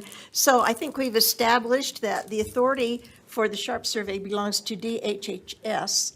And so therefore, we don't have a lot of authority over this. And I am assuming by that our only role is to give them a letter of support, as has been done in the past. My question is, without that support, can they go into our schools? Do they have authority to go into our schools? Jeffrey, I can answer that. They already are. They don't come to us and ask permission. They go to the schools already. Okay, so they don't need any? They're granite schools. They're Davis schools. They're They're at the schools. So they wouldn't have to go through like a single LEA or anything like that? They can just go? No, They go through the They LEA. would go through the LEA. Okay. All right. I will add to answer part of that question, though, that the LEAs are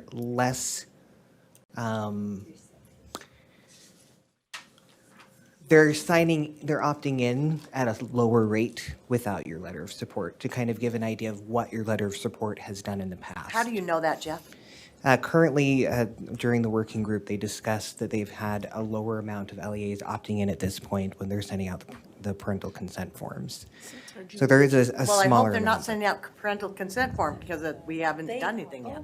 Or the opt-in, I apologize, yes. Okay, And then go just- ahead, Janet. So I have felt good because people have the ability to opt out, and we've talked a lot about opt-outs. But I read here in this parent consent form, and it says, for the survey results to be accurate, it is important that all students are given an opportunity to participate in the survey, whether or not they have ever used tobacco, alcohol, or other drugs or engaged in problem behavior.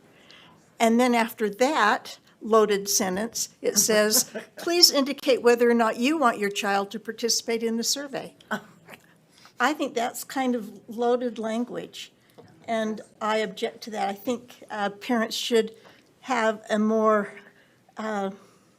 objective, please indicate whether or not you want your child to participate in the survey, without the sentence that comes before about how we need your child to be there. And thank you. Thank you, Board Member Cannon. Vice Chair Davis?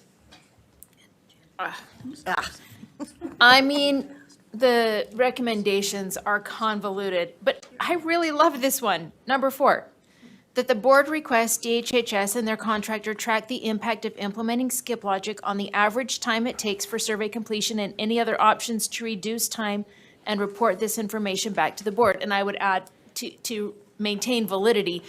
But that's what I asked for 2 years ago. Like, that's the real thing I want to know. Like, what can we do if a child says, no, I've never smoked a cigarette in my life? Can they skip the next 10 questions about the brands or the kinds or whatever, all the specific questions, and move to the next thing and cut this thing in half? Unless they've had one puff. Yeah, well, I'm just saying, so I do like the way some of the recommendations are written. I think some of the way the recommendations are written are untenable, but it's not a hill I'm willing to die on. And I would support the amendment and moving forward as it is at this point, but I do want to make, still, I want an amendment on the one up above. And I really quickly want to say, earlier on, I kind of said in an exasperated tone, where are the people? Where are Bach Harrison and the department? And it wasn't in any way, you had valid questions. You were doing your best to answer for the people that weren't here. And it's not even an indictment of them. I don't even know if they thought we should have them here, or if they could be here, or if we had to speak for them. But I just had so many lingering questions that's where that was coming from. Okay, I have Board a, Member Hutchins. okay. Call previous question, let's vote. Okay, that's non-debatable. All in favor of calling to question, say aye. Aye. Those opposed? No. Raise your hands, those who are no. No. 3, 4, 5, 6. Don't we have to have 10? Is it 2/3 vote on a call to question? Yeah, it is. Yeah, 2/3. Okay, so raise your hand again if you voted no. I think it was Board Member Hanson, Hart, Straight, Earl, Klein, Moss, and Hymas. 7.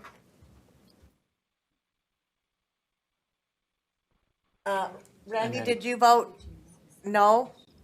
Yes. Okay, so that motion fails.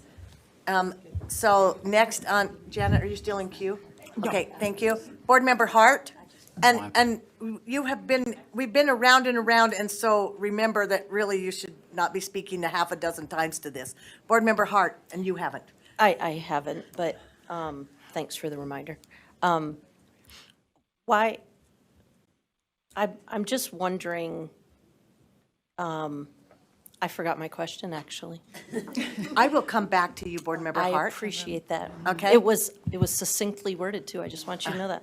Okay, Board Member Straight. So I want to go back to the recommendations produced by the working group. as I read these recommendations, there's like a option A, Choices. option B, so we haven't established, they gave some recommendations, we haven't established anything.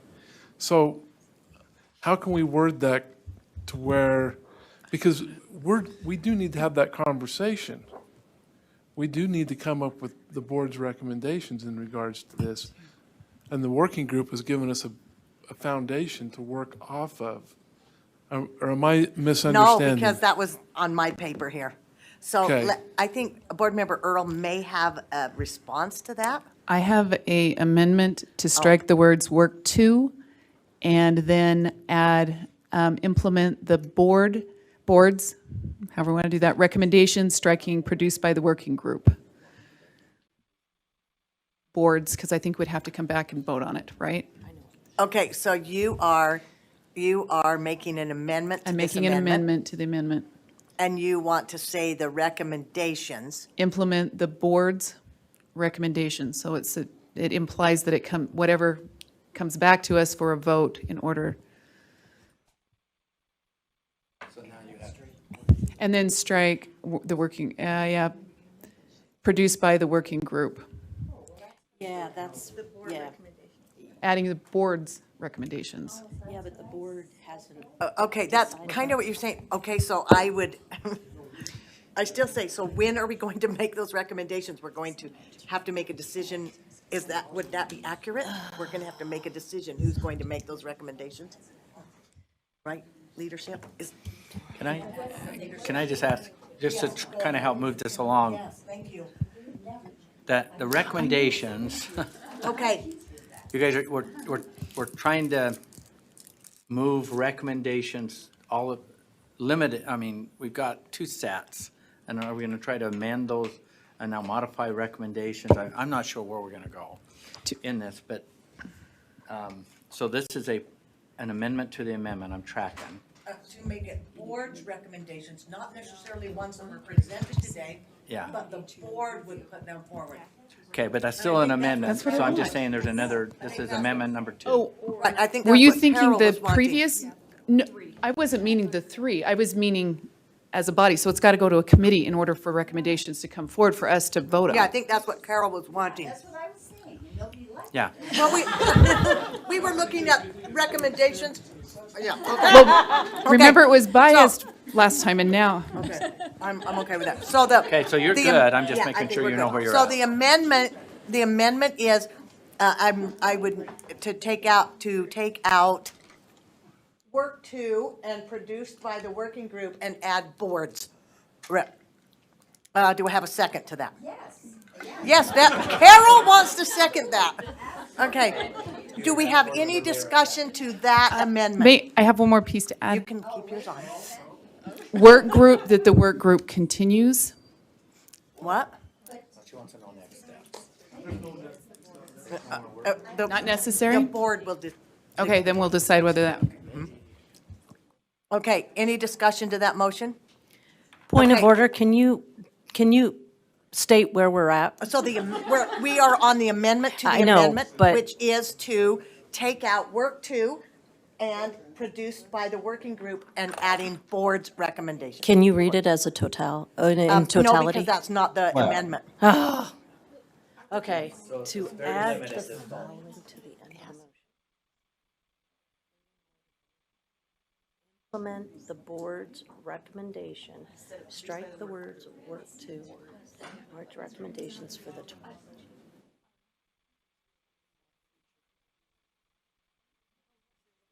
So where does that say it's going to committee? It doesn't say it's going to committee. It will have to because we don't have any recommendations. Okay? The board has to come up with Then I something. want to speak to that. Okay, so, Board Member Hart, you want to speak to this amendment? Yes, I guess I have a question. Have we ever, as USBE, looked at or considered our own instrument to gather this data that districts have so many grants dependent upon? And why are we married to using someone else's instrument? Thank you, Board Member Hart.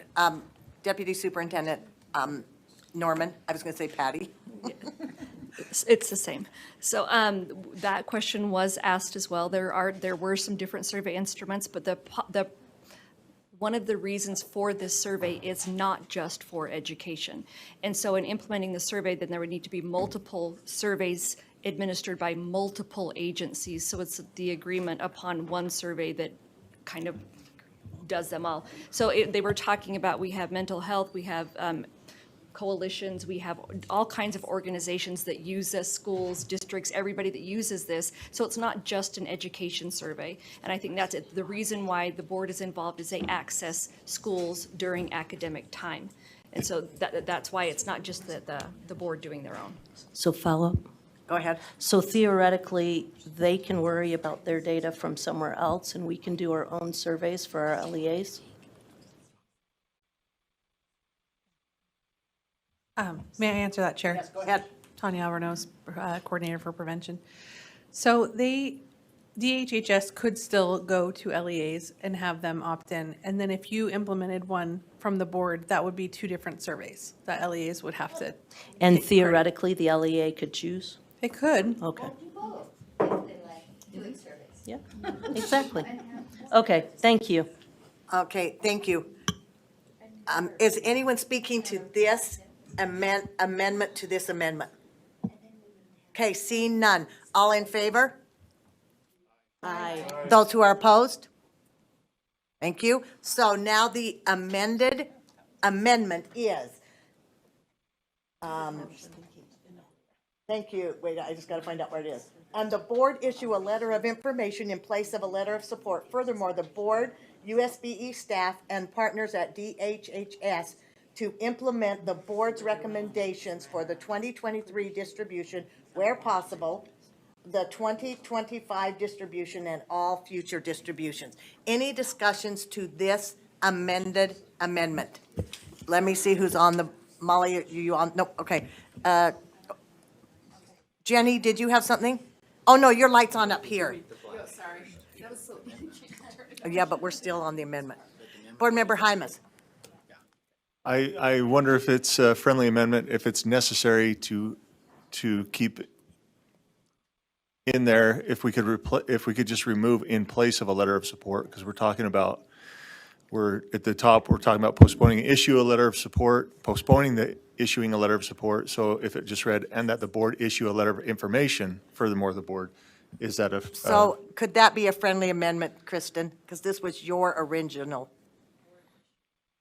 A letter of information. It definitely could be a friendly amendment.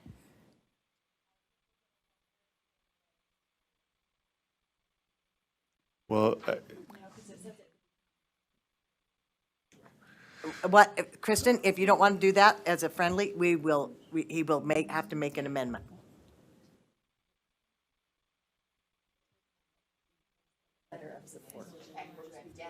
that's a friendly amendment. So Okay, to strike. Without objection by anybody on the board, we would eliminate the words "in place of a letter of support."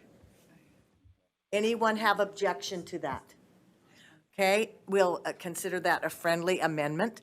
Okay, so the amendment is that, and the board issue a letter of information. Furthermore, the board, USB staff, and partners at DHHS implement the board's recommendations for the 2023 distribution where possible, the 2025 distribution, and all future distributions. Nope.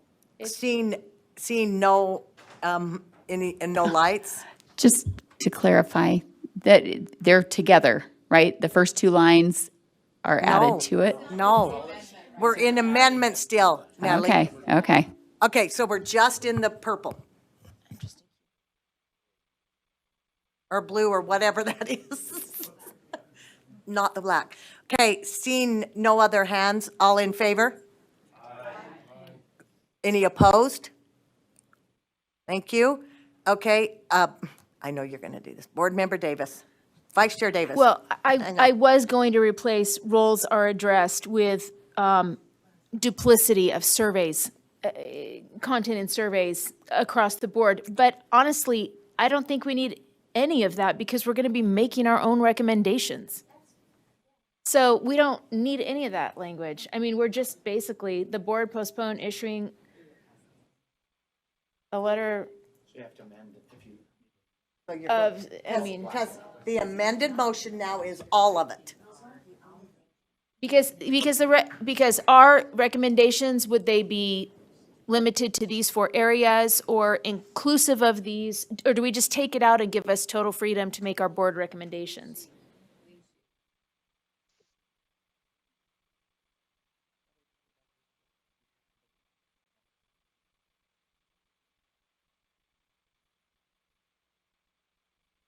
I'm just trying to figure out how it would say. Aren't you trying to say, take from that, everything black? So maybe it- and It end of that and just start with. It would probably say that the board postpone issuing a letter of support and in the interim, issue a letter of information while the board, USBE staff, and partners at DHHS implement the board's recommendations for the 2023 distribution where possible, and yada and on. Could you Okay. just move it to the end? So you are, Sorry. yeah, you, go ahead, Matt. So We are Matt, so go on- ahead. just You, out Matt, of saying order they here. would start that the board issue of letter of information? Something like that, or move it to the end, but it would read closer to that the board postpone issuing a letter of support until such time as the board USBE staff and partners at right? Then go there, and then at the end, say the board will issue a letter of information to all Do you want to make that stakeholders. motion? Well, I don't know if I could repeat that. It doesn't matter. doesn't We're matter just 'cause trying to it's just our wordsmith it so motion. it's not as clunky. So what do you want to take out? You want to take out that the board postpone issuing a letter of support? And that the board issue a letter of information? I thought we were just removing the 3, when I say we, I'm speaking for Cindy, of course. Okay. Sorry, You can Cindy. do it. You can make the motion. I'm fine. no, go I ahead. just want to make sure know Well, what we're to doing. I think the overall board's thought here, I think we're saying if we're making recommendations, then we can remove the words that have been removed, such time as length, content, because those are part of the recommendations. Okay, does that look right, Cindy? What you and Matt are working on?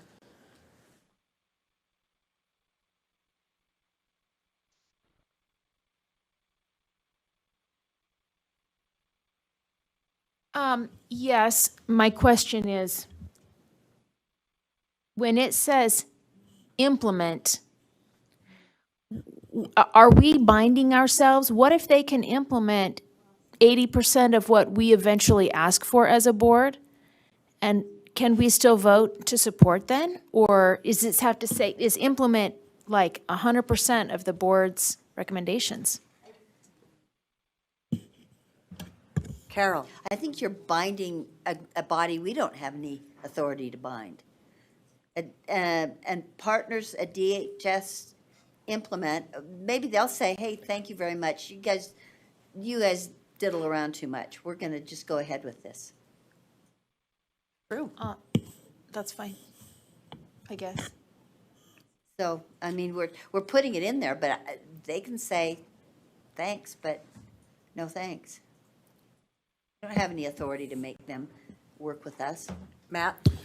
Yeah, I agree, and I think that's what this whole thing is about. It's, do they want a letter of support from us, or do they not value that letter of support, right? And it does fall back on their shoulders since this belongs to them.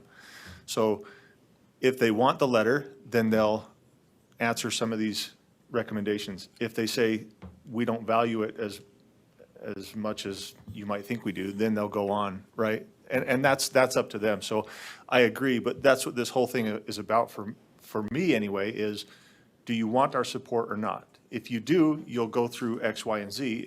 If you don't find the value in it, then go ahead and do your own thing anyway.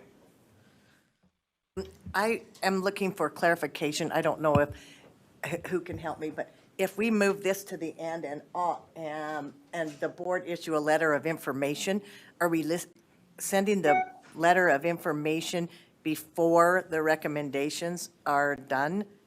Yeah, Probably, we're just sending information about the SHARP Okay. survey. yeah. Okay, Can I follow up? yeah. I'm still waiting for a motion, an amendment. Oh, that's Well, you have Well, they've written it here, but nobody's said it. nobody's owning it yet. It's the word implement, I think, because, for example, if they were here or they would visit with us, there is going to be an element of them saying, we can do this and we cannot do that because of whatever it is that makes the validity of the test. And then we're going to have to decide if we can work within that or not. And to Molly's question earlier, the reason that the local folks don't use just their own survey, as it has been explained to me by people who use this data to determine how to help the kids in their communities. For example, Pleasant Grove City brought me in and said, this is how we use this data. Our community typically falls more conservatively than even the state or the nation, and we watch as the data if we close gaps or widen gaps.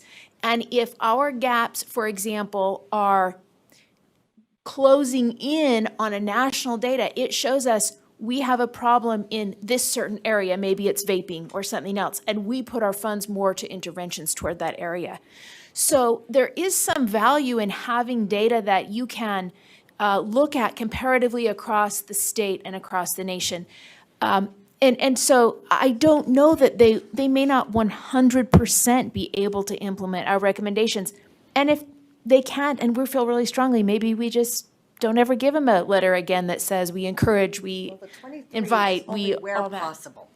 And then the 25, that gives them But us we're plenty of time. binding, But it gives us time to apply- work together. apply. Dr. Dixon said maybe we could say apply instead of implement. Maybe we say where possible in the 2023, 25, and in all further whatevers. And then we decide if we're going to give our support or not, if they've implemented enough of what we want. But right now, it sounds like an absolute to me. Okay, so tell me if you're making an amendment to all of this. I'm looking for action. Okay. I don't know. Let me see. Okay. Can I, I've got a yes, legal go thing. ahead. And Okay. this, if I could. Go ahead. And this is a question for Brian, well, and our policy people. The way that I'm reading this is you're binding future boards, or the future board. You're putting a condition here that because you're saying I'm postponing. You've already postponed. So now you're putting a condition on here that once this other stuff happens, that they will receive the letter of recommendation. And I just want to, I have one. if we can ask our legal people, is this kind of binding us or binding a future board to putting this condition on? Because again, we're not at the table. They aren't bound to even have a dialogue with us. So this is a question that I'd like to have answered. Are you going to have him answer first? Because I think I can write my amendment while he's. Okay. I think I have it.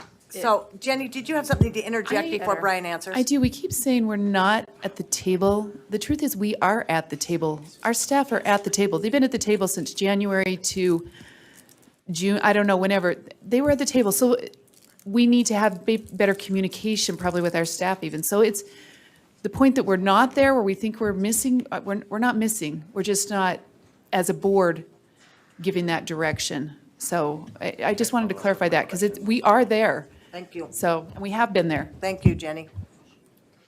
Brian, do you have any ideas? I think when we make motions and we make rules, we are binding the next group, but we do that all the time because we make it. And if the new leadership or the board wants to bring something else back up, they can. Brian? You're driving down to the. Turn your mic on. And you'll need to introduce yourself too.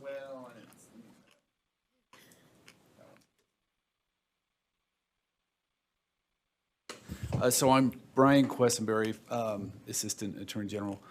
I think every action you do essentially binds the board for a period of time, whether it's for a year or two, and then you want to change a rule or you want to change a policy.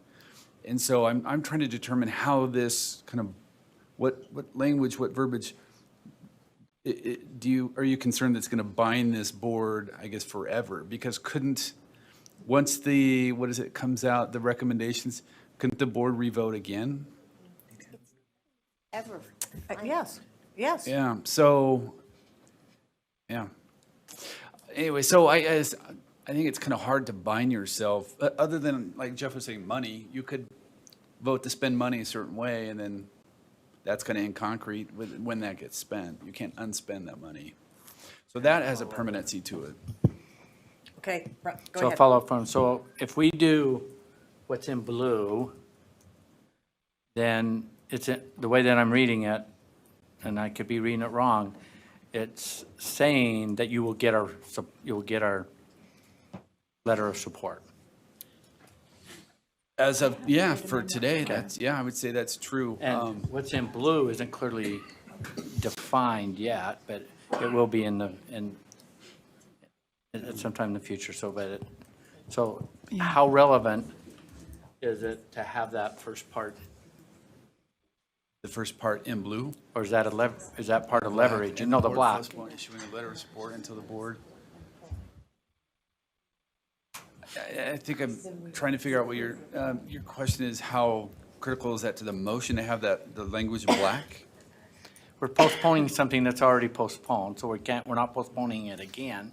There's a time requirement, so how relevant is it to keep saying what we've already done unless we're given some kind of assurance that if you do what's That it in the won't blue, change. you're gonna get what's in the black? Yeah, That's just, that's true. I don't know why I feel there's something relevant there, but I don't mind binding future board at all. Don't you think? I just want to make sure everybody knows what they're getting into. Board Member Earl, do you have your light on? Oh, was that you, Patty, who had your light on? I'm trying to figure out, because you're all say public down there. Okay, Board Member Hart, did you remember? Why, it's a question. Okay. Why is the motion not to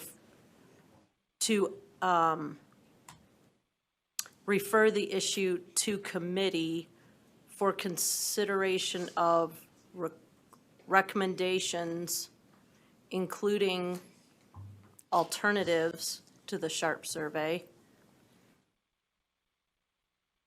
Why wouldn't that be the motion rather than? Do you want to amend this? Well, I was hoping that you would tell me.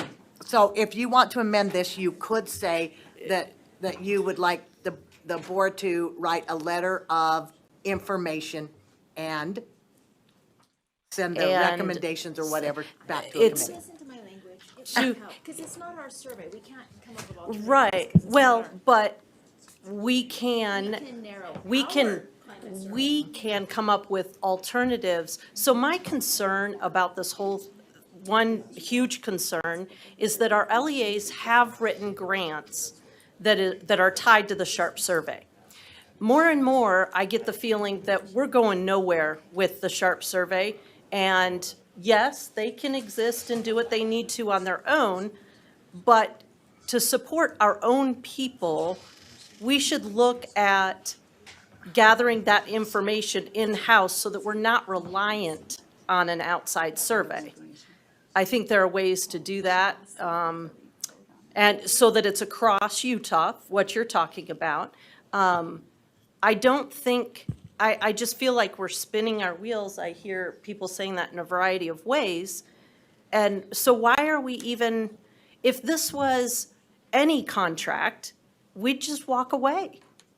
We would do our own thing. I think you're making an assumption. I certainly would. Well, I mean, I'm saying if it was a contract that wasn't working and we weren't getting what we needed from it. Again, that's your assumption. Okay. The We're not bantering. possibility. We're not bantering. The possibility is that we would not be able to resolve these issues, and our districts still need data in order to meet their obligations to receive grant funds. So I'm worried about a Plan B to get the information that the LEAs need and that we need to collect for our student well-being while we work out these issues and in case these issues don't work out at all. So I think this has to go, I think the motion is that they just don't get our letter of support and we hammer this out in committee. So are you making an amended motion or a substitute motion? It's either a substitute or an Are you- amended. Are you making a substitute motion? Cindy said she had some language. Is yours a substitute motion? I have the language for the amendment I was trying to make in the first place, but it doesn't include looking at alternates, but, you know, we could add that in. And that's, But it But that could go to continues on committee. this path, but that could be in the recommendations that come in the future from the board. in order to move forward, I think we need to not quibble about this and just get it to committee. So I'd like to hear Cindy's. Okay, I appreciate that. I do want to let everyone know, we have spent 2 hours and 15 minutes on this topic that was 1 hour. And we have a lot of work still to go today, so I'd like to start kind of pulling this together. Thank you. Vice Chair Davis? I think this is more manageable for a future board. Okay, so you're saying a new motion? Or an amendment, however you want to look at it Well, with we what's need on to the hear. board. I move that the board, or, I don't know if we amend the motion or is it a substitute motion? You Just tell me. read it and then Okay, we'll. that the board postpone deciding on a letter of support for Sharp and issue a letter of information in the interim until the board, USBE staff, and partners of DHHS implement the board's future recommendations to the extent that still maintains validity. And then we decide if we support it or not at the end. I mean, don't Okay, add so that Molly, piece. she kind of was speaking for you. Are you okay with that one? Okay. Okay, so I think it's actually a new motion. It'll be cleaner that way. That the board postpone deciding on a letter of support and issue a letter of information in the interim until the board, USBE staff, and partners at DHHS implement the board's future recommendations to the extent the survey will maintain its validity. Maintain its validity.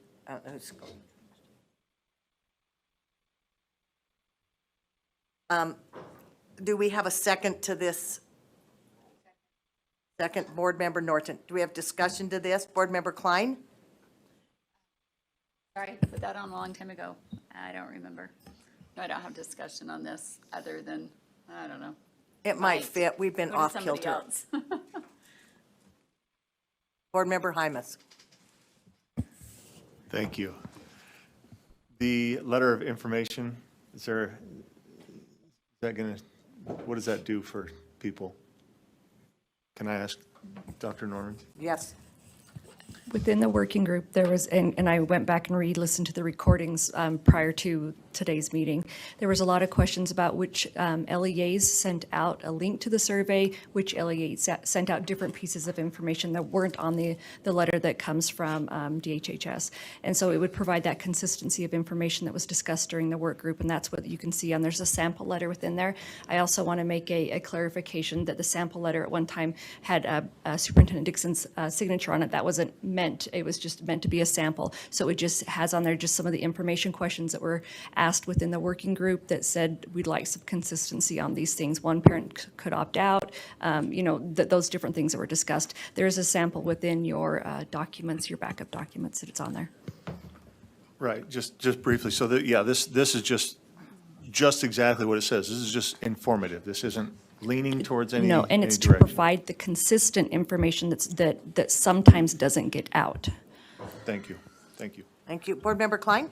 I would ask that the letter of information, if we're going to send it out, the one that's here, that we add to it a line that says this is not a letter of support, so that they don't confuse the letter of information as a letter of support. I want to say, or non-support.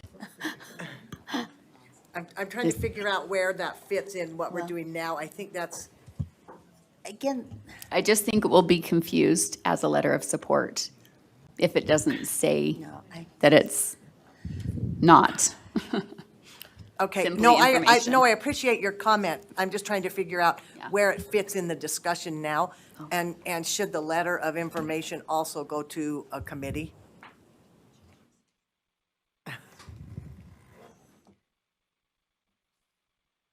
Patty? I was going, maybe as a potential solution, the letter of information could start by saying, instead of the letter provides a brief overview, it could start by saying, as the board works towards implement whatever the motion was, kind of put the motion as a board works towards this in its place, this is a letter of support, so that it details out that motion, so that anyone seeing it can see it. A letter of information. I'm sorry, yes, letter of information. Yeah, whatever is decided right now is, we could put that in there so that they know that this is not a letter of support, because this is what's happening right now, and in the interim, this is the letter of information that provides clarity upon questions that are frequently asked that are not sent out to Board Member Hymas's. Board Member Klein, go ahead. So it wouldn't say that this is not a letter of support. It is, but it is to tell you that we're working towards a letter of support. Like, I don't want it to say that, because then it might imply that it's going to end up in a letter of support. Does that make sense? So I'm wondering if it just restates the motion. As the board, the Utah State Board of Education has postponed issuing a letter of support. In its place, there is a letter of information being sent out this year. So that is, and then have the letter. So it starts with the motion.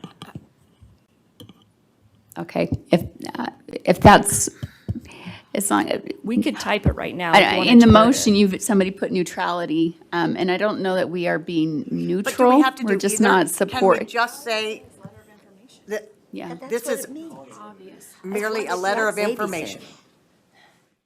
Or Not to be confused with a letter of support. So, yeah, I don't want it to say, or non-support. Not to be confused with a letter of support or non-support. I think that. but we aren't supporting it. We withdrew our But we're support. So also that is not- a true statement that so it's not, but we're it's- not in a but it neutral doesn't mean place it's right for now. disparagement then. But I think we're babysitting. I think we can just say it's a letter of information, and they're as smart as we are, and they will understand what a letter of information is. And I like starting with then. Board Member Klein, I'm going to come back to you because we're on this right now, but then we can talk about the letter. I apologize. Are you okay with that, Board Member Klein?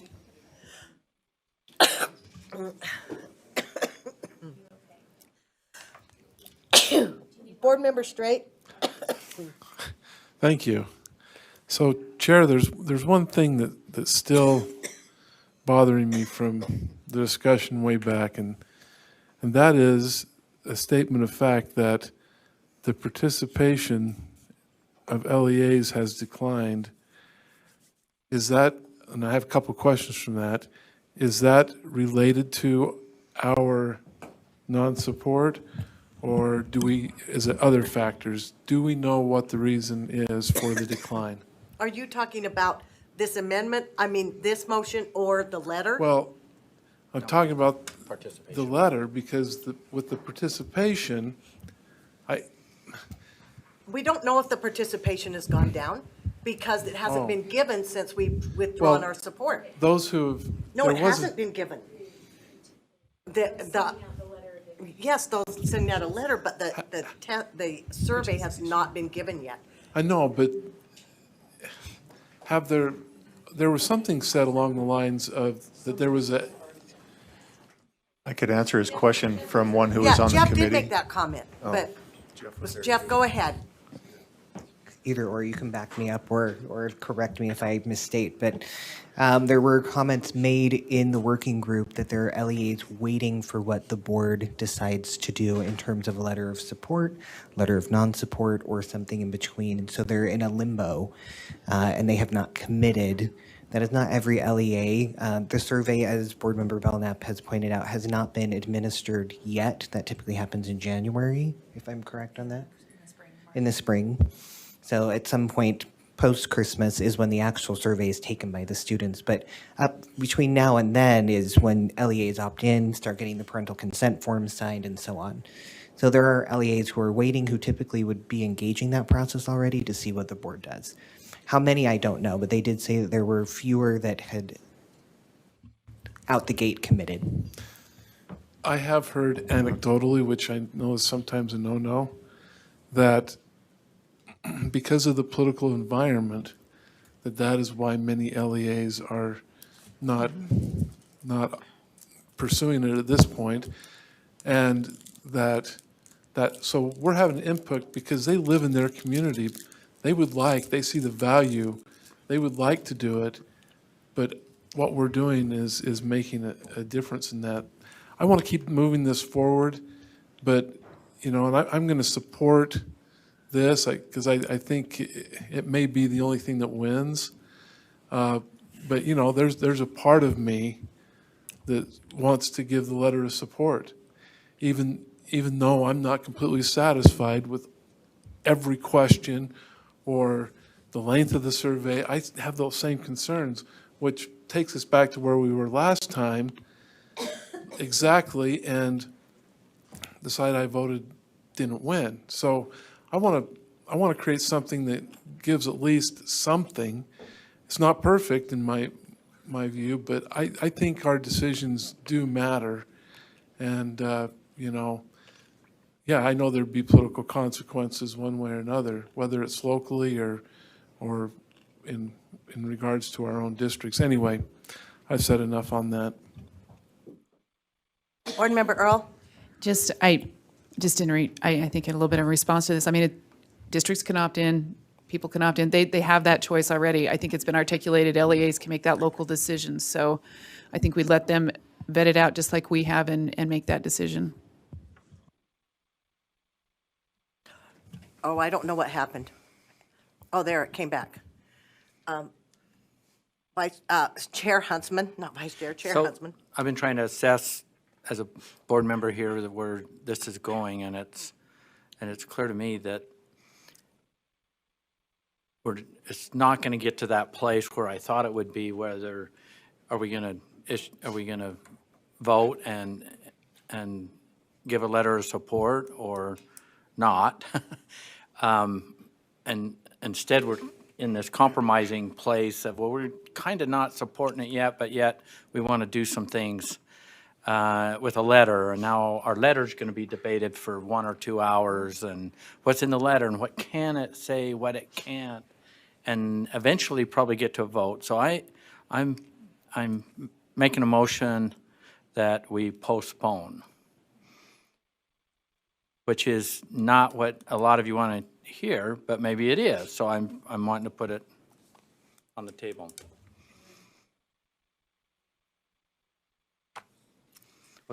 Well, it doesn't have to have a time. It's like it will come back when people are ready to really take a position. Right now, we're going through a lot of discovery of what it is and what might something feel like, or what is going to be in a, I know where this is, I'm second guessing this.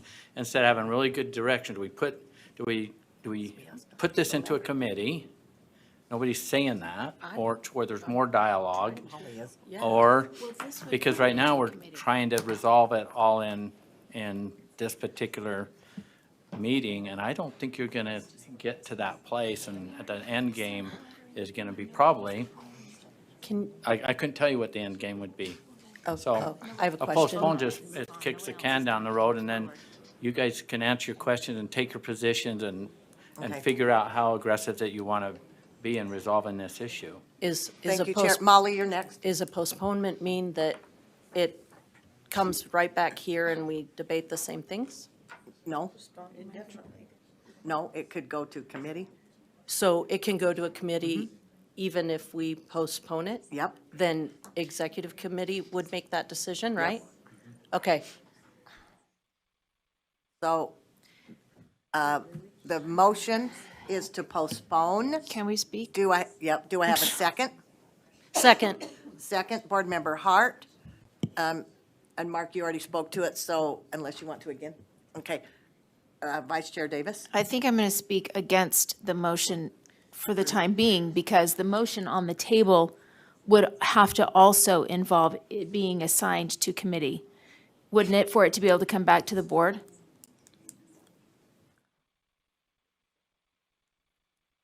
Well, it says, until the board, USB staff and partners implement we need board's future recommendations. And to get those, would it have to go through committee? That's my question. Well, no, it's specific to board recommendation, not the work group this time.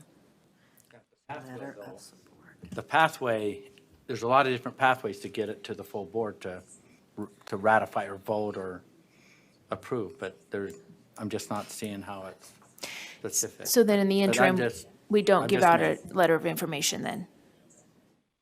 What's that? No. So no letter of information would go out No. if we postpone? Board Member Hutchings? I would be against this motion. I would really like to see a letter of information go out.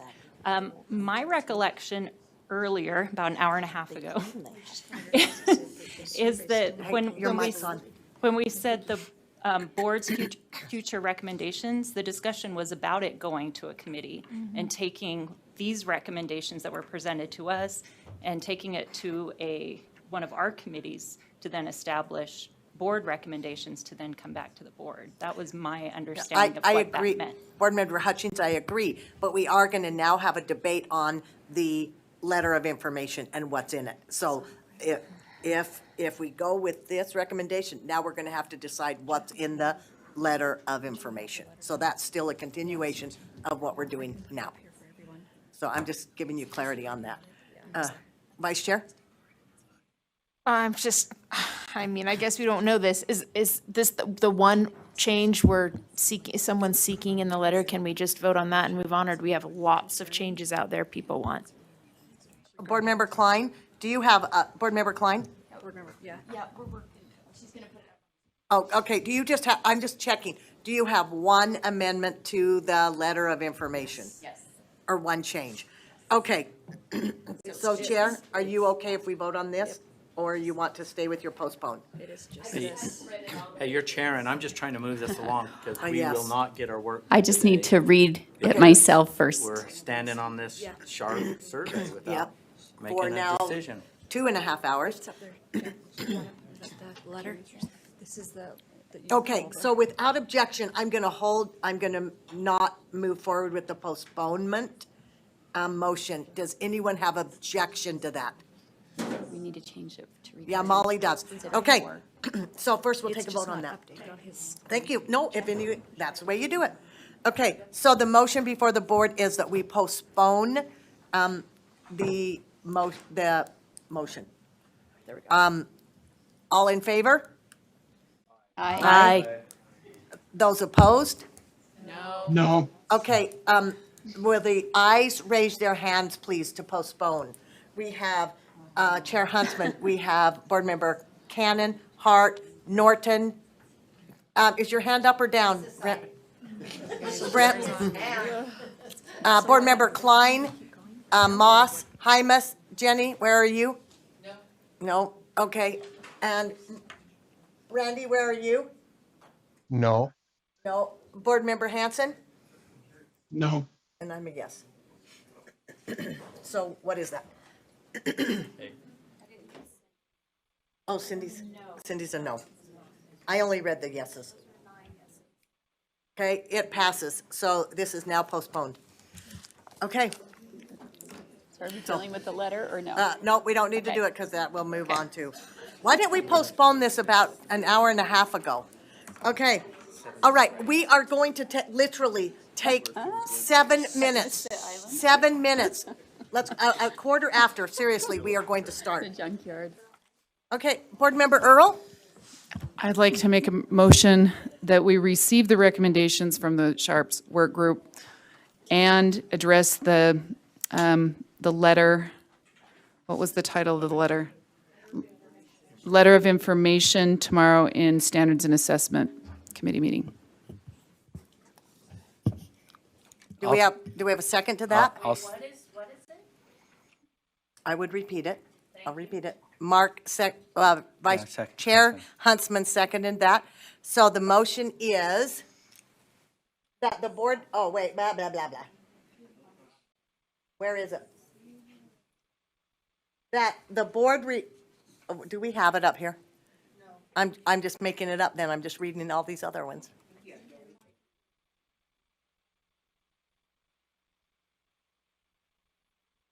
Board Member Earl, do you need her to repeat it, Jeff?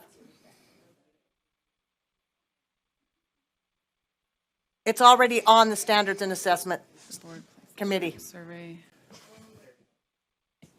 And receive the recommendations made by the work group.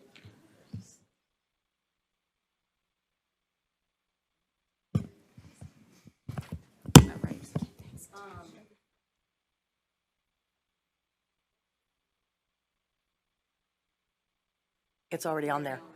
It's already on there.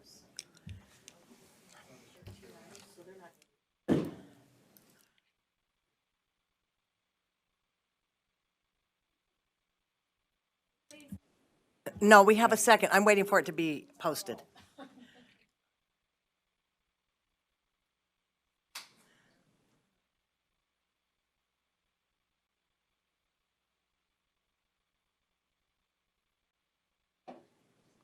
Okay, I'm not sure that's exactly it, Jeff, but the board placed the Sharp survey, just so everyone's aware, the Sharp survey is already on Standards and Assessment tomorrow for a discussion. So it's not newly being placed there. Place the survey letter of information and Standards and Assessment Committee, October 7th, 2022, and that the committee receive the working group's recommendations. I think we need to have the board receive. The board needs to receive the recommendations, not the committee. I think you're right. And that the board received. That doesn't mean we're accepting them or anything, we're just receiving them, and now they're ours. They belong to the body now of the board, the recommendations. Okay, so the motion is that the board place the Sharp survey letter of information in the Standards Assessment Committee on October 7th, 2022, and that the board receives the working group's recommendations. Do I have a second to that? Oh, I have a second. Any discussion to that motion? Seeing none, all in favor? Aye. Any opposed? Oh, we've got 2 ayes coming at us. Thank you. I'll try and be a little more thoughtful on our video members.